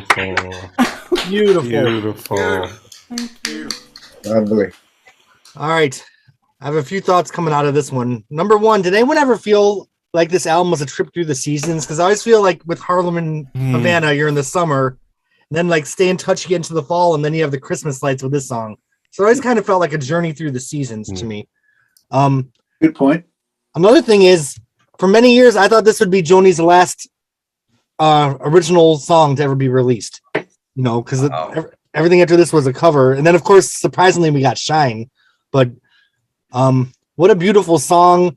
I know when she described Night Ride Home, she said that those were her middle-aged love songs. But I think some of the stuff on Taming the Tigers, where she really explores love in the middle age very gracefully and uniquely in a way that maybe no other artist ever has, and the way Joni did on this album when it's at its best.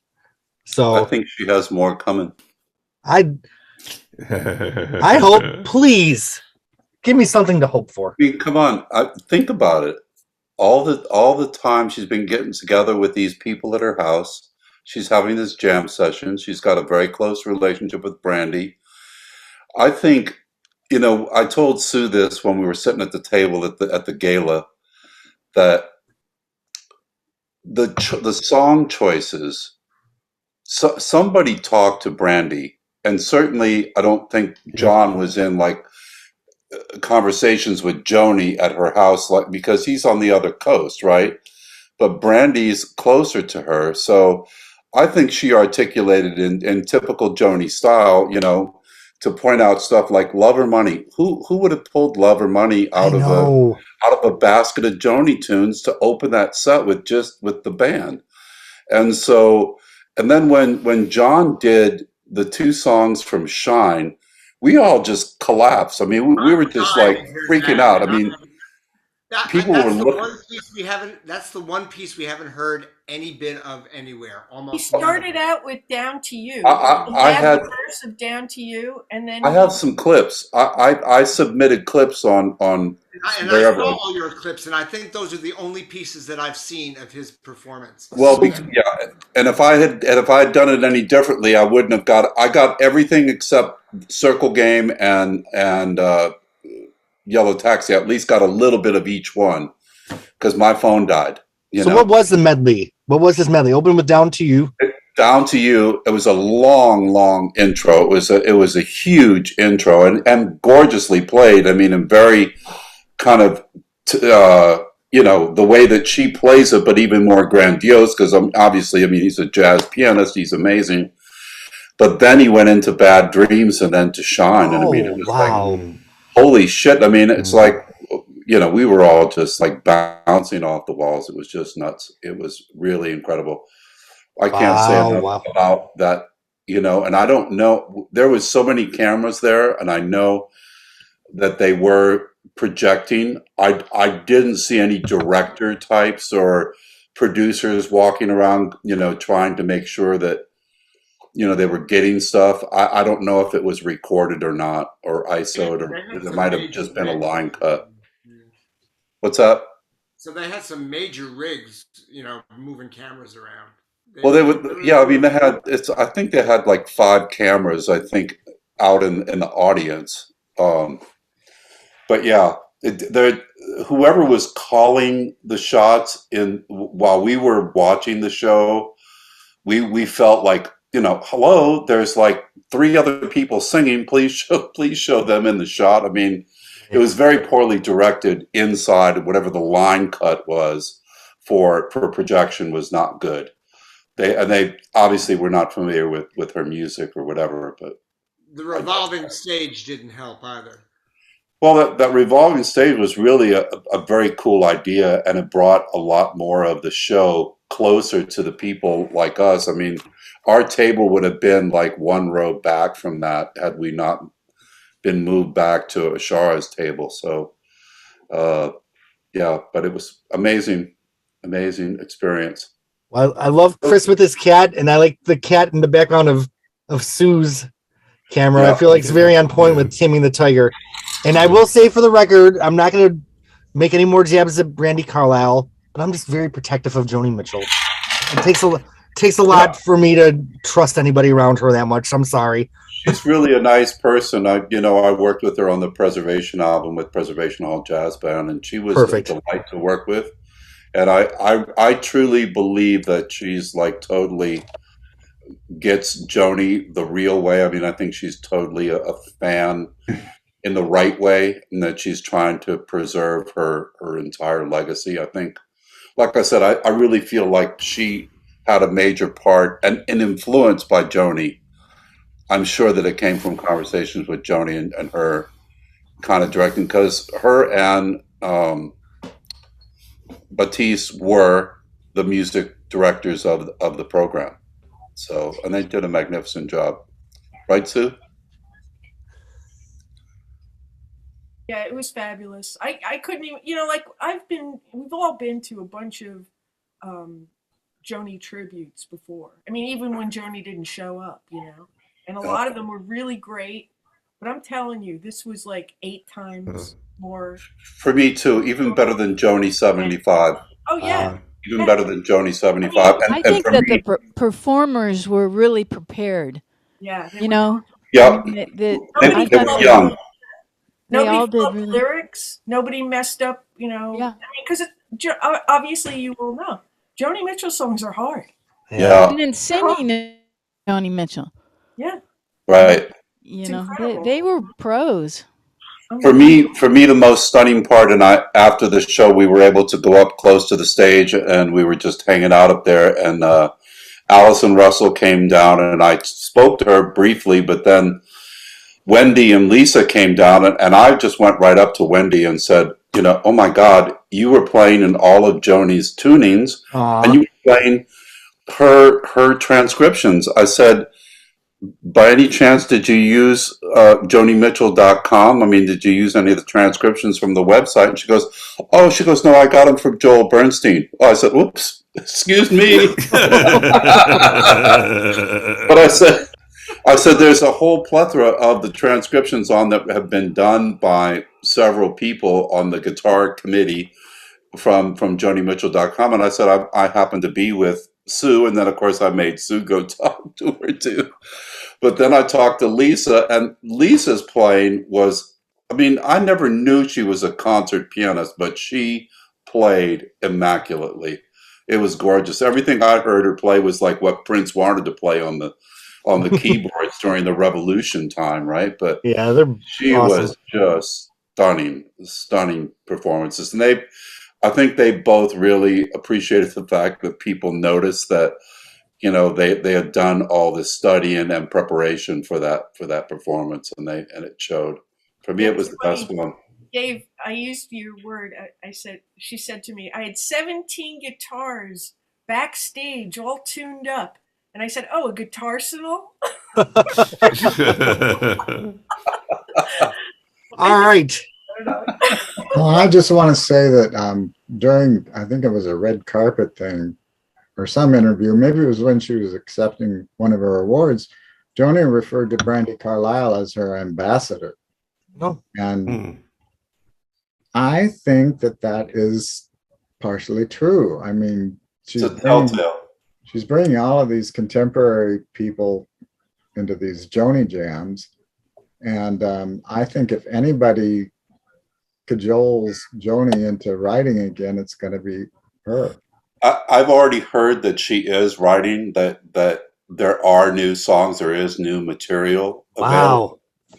But I also heard, I think, based on what I heard, I think that she's going to curate performances by other people with Brandi, and now maybe perhaps with John or whoever. But and this is probably all people just wishful thinking, but that woman is not done. Hello. Yeah. She looked great, she sounded great. She I just don't think it's over. I don't think just painting is it. I mean, I think it's evident by the nod from the industry of, even for something like the archives, she thought her way back for a reason. I think so too. And to segue us back, I think that the fact that Happiness is the Best facelift has never been more evident than how Joni looked at this event, because she just looked wonderful after all she's been through in the last few years, and she's truly happy and just looks beautiful. So never before were those words more relevant or true than they are now. And David, your hand is up. Let's get this one started. My hand's up.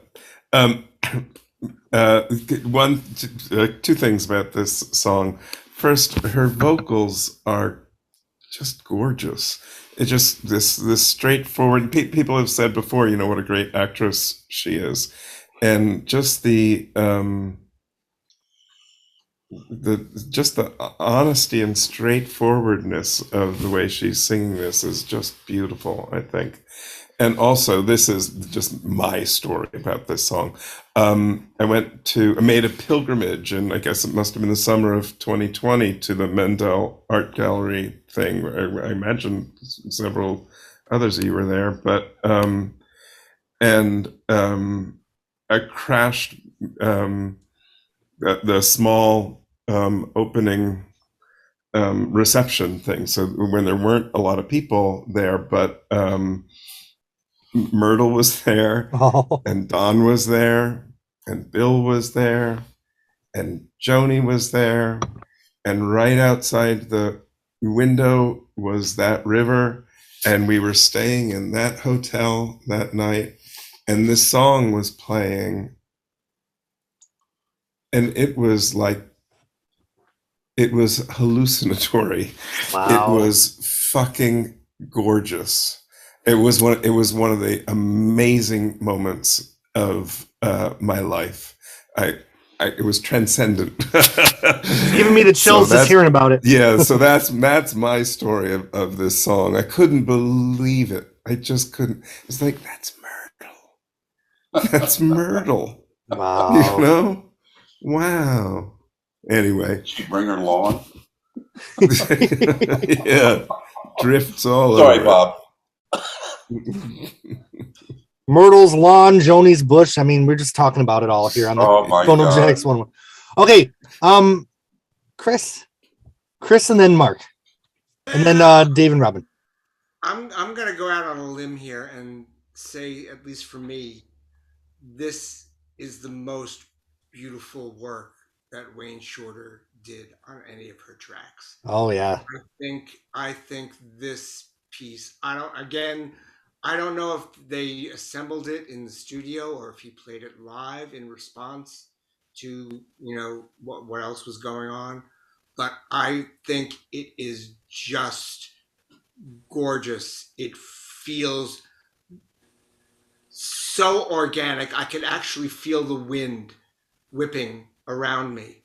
It's just beautiful. It really is extraordinary. I think the imagery in the song is fantastic. Again, the fact that it's autobiographical and sort of, almost comes full circle with her. And I get the sense in some way she was releasing Myrtle here with this particular song. I got the sense that this was in some way her saying, this really is the last time you're going to do this to me, or that I will allow anyone to do this to me. And she was moving on.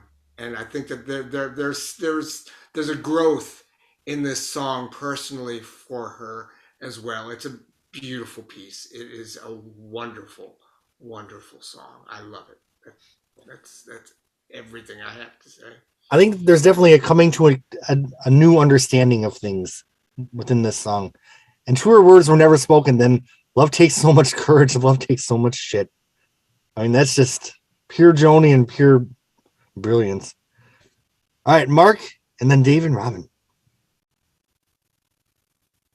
Well, she performed this song in the Gene Autry Museum concert at the Wells Fargo Theater, and it was towards the end of the show, and she thought that the radio was no longer, this was broadcast on NPR and it was recorded, but she said, oh, we're off the air, And she goes, well, my mother's my mother's 80 years old, but she's still got us strong. And then she goes, oh, we're still on the air.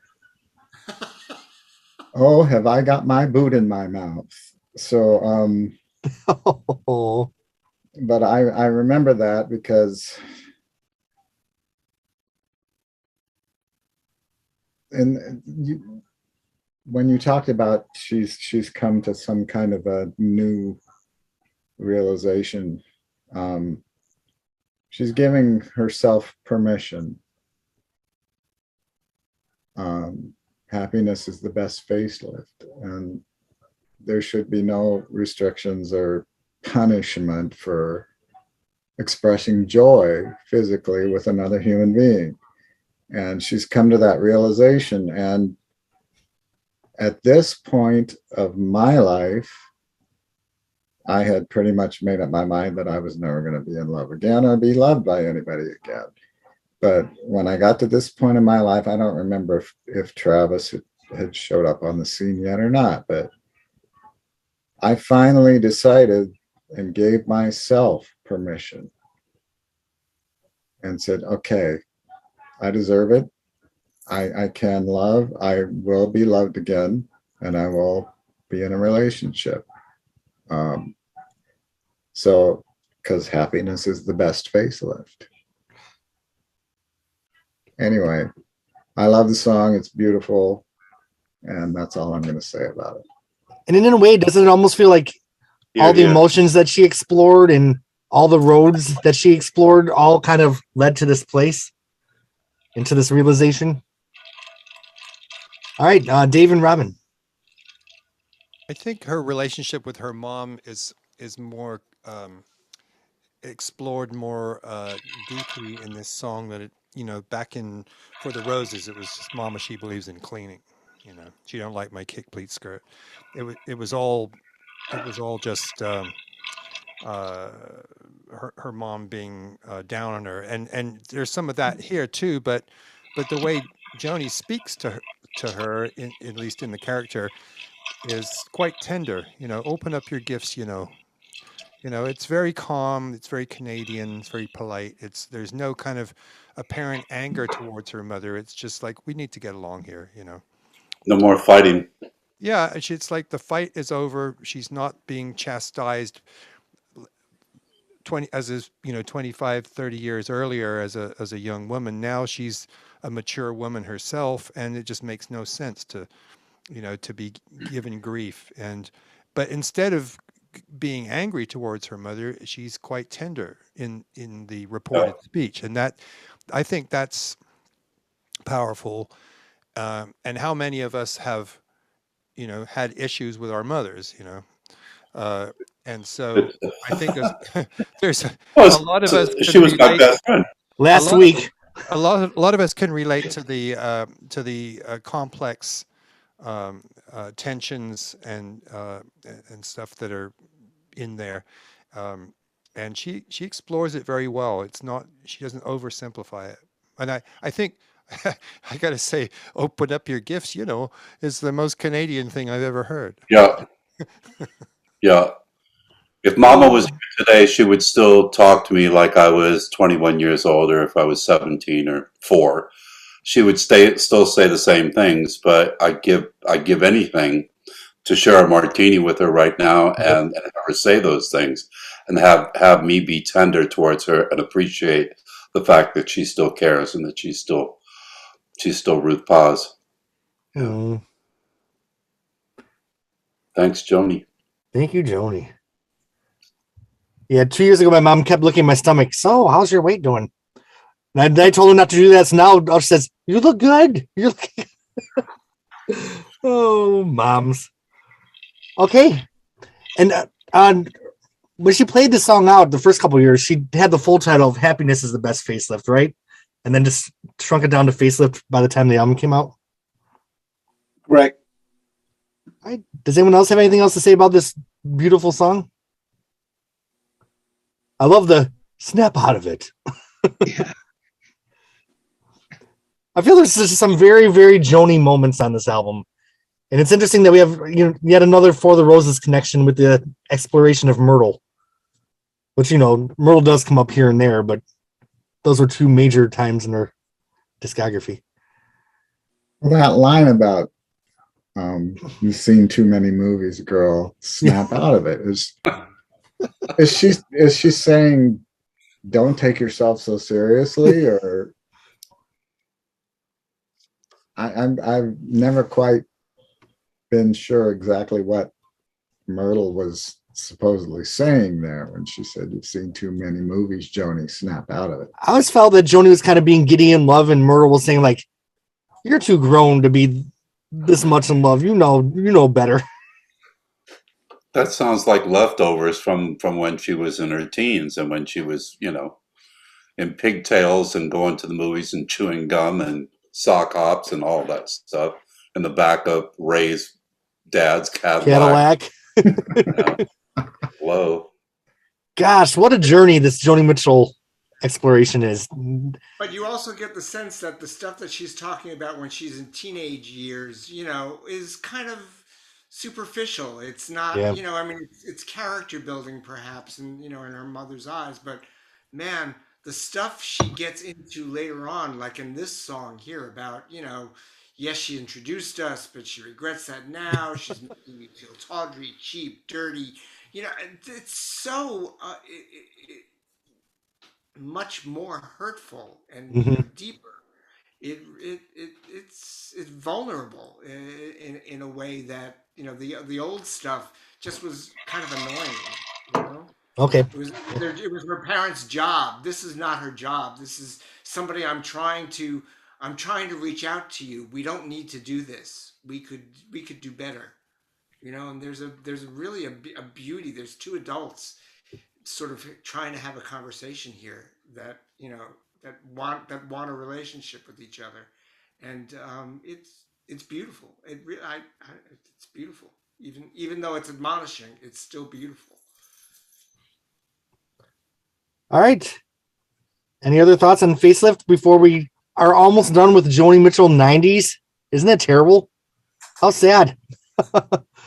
Bob, have you had a facelift, Bob? No, I have not had a facelift, but I had a Cabbage 7. A Cabbage 7. You look great, baby. Yeah, how many covers? Jeremy, we're not just done with Joni Mitchell 90s. We're done with Joni Mitchell 20th century. Oh my gosh. Oh. Oh. Well, we have one more song. We still have two more songs. Bob, so, yeah, Facelift has no covers, but that's no reflection on the song. I think it's a good song, but it's so totally personal, like a lot of the For the Roses stuff. Right. Nobody wants to do it because it's definitely a very, very personal song for Joni. It doesn't apply to them, so they're not going to cover it. All right. Well, we have two tracks left on the album. One's a cover and one's an instrumental. The song's called My Best to You. Is that the official title of it? Yes. Yep. 1942. So we have Joni going back to the 1942. She's playing the synthesizer bass. It sounds like Vangelis and Yanni rolled in their synthesizer into the studio. And it kind of is a little foreshadow of what would we be getting from Joni in the early part of the next century. This cover here, I didn't love it, but I didn't hate it. Like, I would always let it play to the end. I wish she had a live bass player over her synthesized. That kind of always made it a little cheap feeling to me. But that's just me being bitchy. What do y'all think of this one? I love this tune. Reminds me of my parents again. Aw. Yeah. All right, Bob, your hand was up. And then Sue. So it might even be a contrast. You know, the last song was a kind of a slap on Myrtle. And this song was a tribute to her dad, who was a big fan of the Sons of the Pioneers. Oh. The song came out in 42, as Michael said. Jimmy Cash recorded it, but Sons of the Pioneers did it in 49, along with Cool Water. So, you know, like Cool Water, I think, you know, this is a tribute to her dad and maybe a nod saying, hey, you know, Myrtle, guess what? I'm not so bad. Go talk to Bill because, he thinks I'm pretty cool. Oh, that's sweet. All right, Sue.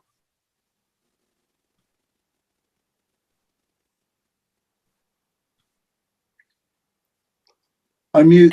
He said on For the Roses song, "Oh, leave her alone, Mama. She's looking like a movie queen." Oh. I love that line. Yeah, that's great. Yeah, I mean, this is the Cowboys again. I mean, it was really great listening to the archives too. With all those songs that she played. Earlier in her career. I mean, she keeps playing them, and they're really great.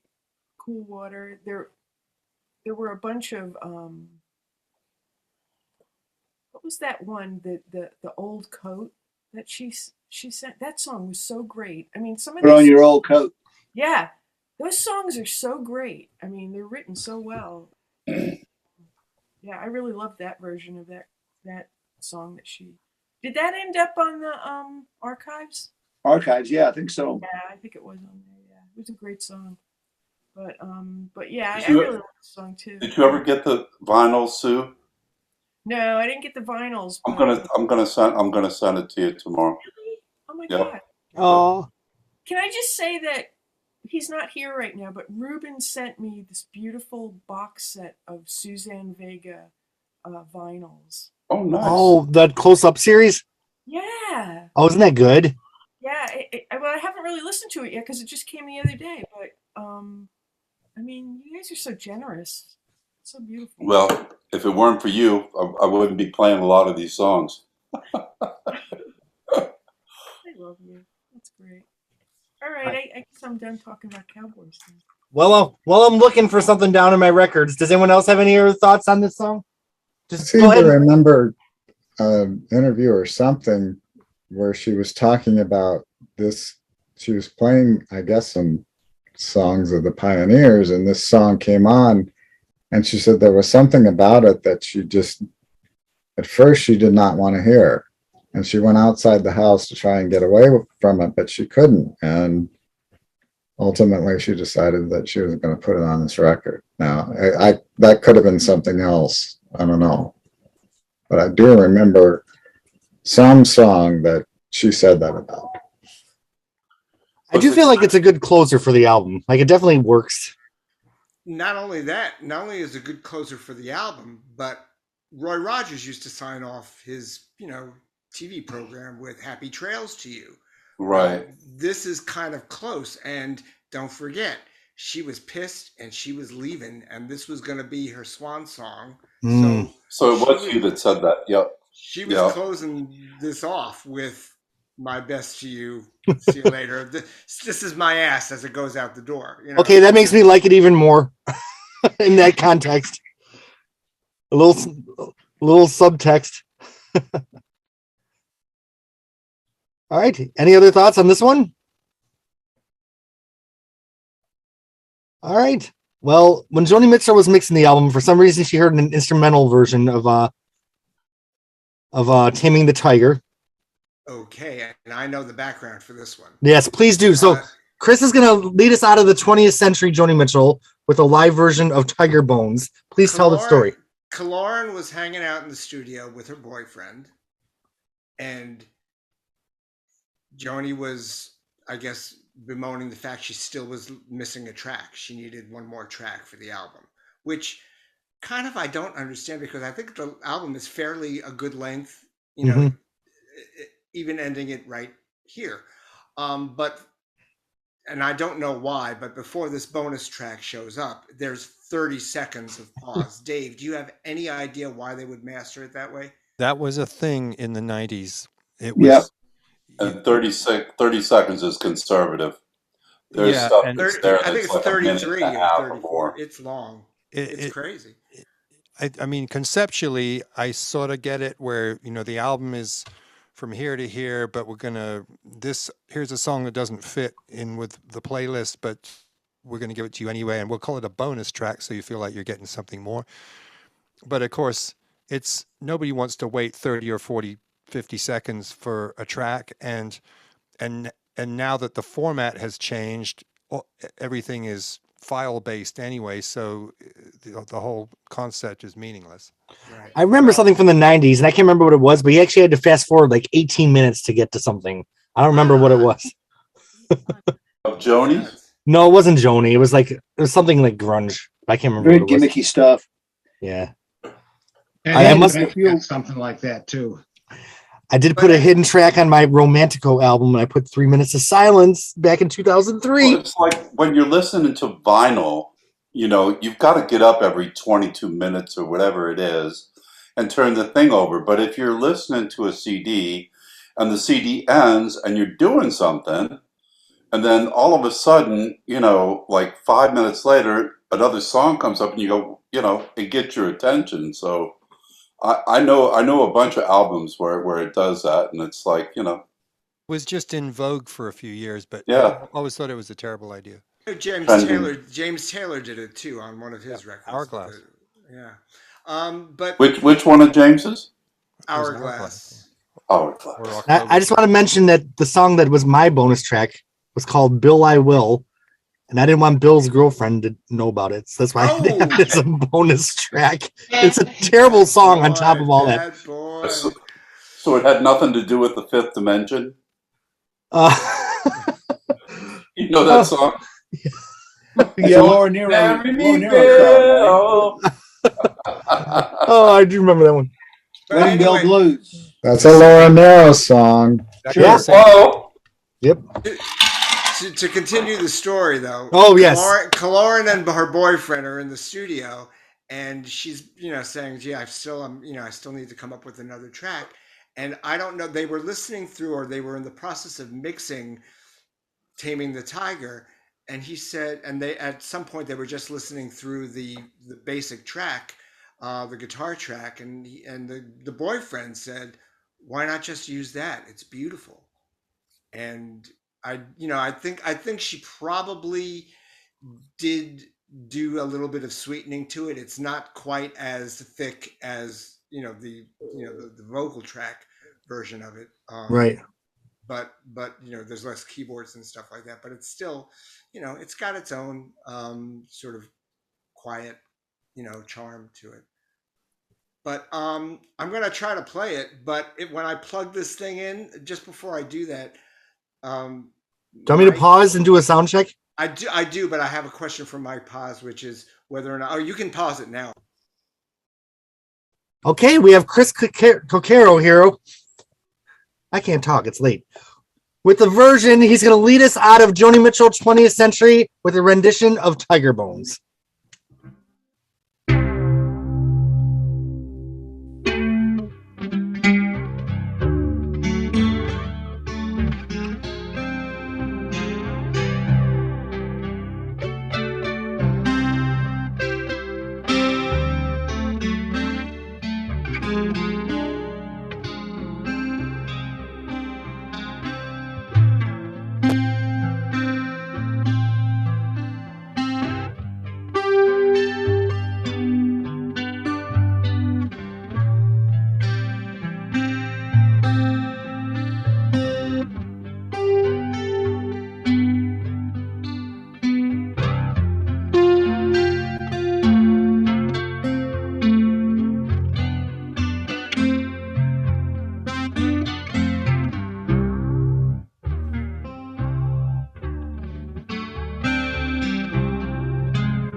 Wonderful. That was awesome.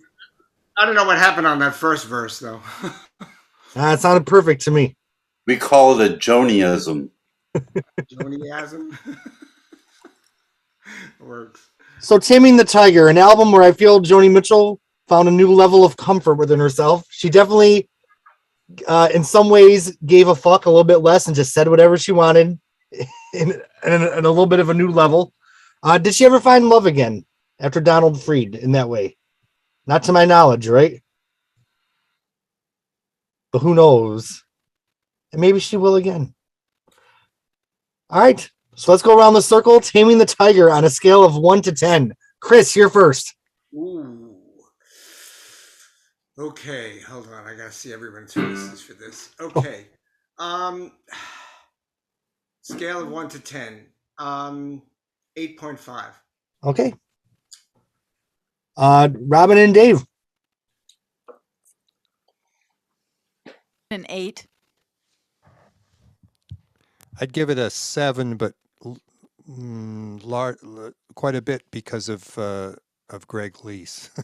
But I think there's some very weak tunes, and some of the sounds are the guitar sounds are pretty bad, but there's some beautiful moments. So yeah, I'd give it a 7. All right, Sue. I agree with Robin. I'm going to give it an 8 too. All right, Bob. I'm a 7.5 on this one. All right, Jack. Yeah, I'm also 7.5. Pause. I'm going to go 8.65 just to go a little bit beyond Chris. You're doing the prices right. Judgmental. Yeah, really. And I think the 1 to 10 thing, the Rolling Stone thing, is just bullshit. So whatever. But she does no wrong. They're her records. I love them all. Yeah. Including Chalk Mark and Dog Eat Dog, which Thank you very much. People trash those records, but hearing Bob Bueller sing "Dancing Clown" with Dave Blackburn on guitar, what can be better than that? Come on. Nothing. Pretty much anything. We expunged that from the history books. You know what's gonna be better than that? His version of Red Balloon that's forthcoming. You know what came up today, right before I got home to start trying to get ready, and I figured out I didn't have a power cable for my computer. You playing "Woman of Heart and Mind" with Cassie Horrocks singing, and I love that version. I love Cassie so much, and I miss Brad. I haven't spoken to her, but that slapped me in the face. It's been about 6 months since the last time we spoke, but I'm going to call her. Love her. We did Tax Free as well. That's true. Can you give her our best when you talk? I would be happy Send to. our love. Our best to you, right? Best to you. Our best to you. All right, Mark. Scale of 1 to 10. Taming the Tiger. 8.72. Ooh. He one-upped me, that bastard. I used to think you were such a nice guy. Oh, I take back everything I said about you earlier. I believe I'm going to join Robin and Sue with the solid 8. Because Lead Balloon, man. Woo. All right. Great tune. You just don't want to listen to it. Yeah. Bob's version. I can't wait for that. Okay. We did it. We did 60s Joni, 70s Joni, 80s Joni, and now we 90s Joni. They're going by too fast. But 20th century Joni. We will meet again next month, and let's chat for a moment and figure out a date, because What are we doing next month? Are we doing both sides now? Yeah, both sides now. Both sides now? Yeah. Or are we doing shot? I'm gonna skip that. Well, let me do the quick sign off to my Patreon subscribers. Thank you so much. If you made it this far, we hope you enjoyed yourself. Excuse a couple stupid things I said, but that's all part of the package. To the YouTube subscribers, and most of all, this is a new Joni emerged on Taming the Tiger, so a new Jeremy's going to emerge on a Taming the Tiger soundtrack. Thank you, Brandy Carlisle, for bringing Joni back out into the world. We will see you all next month. Oh Thank my you very God. much.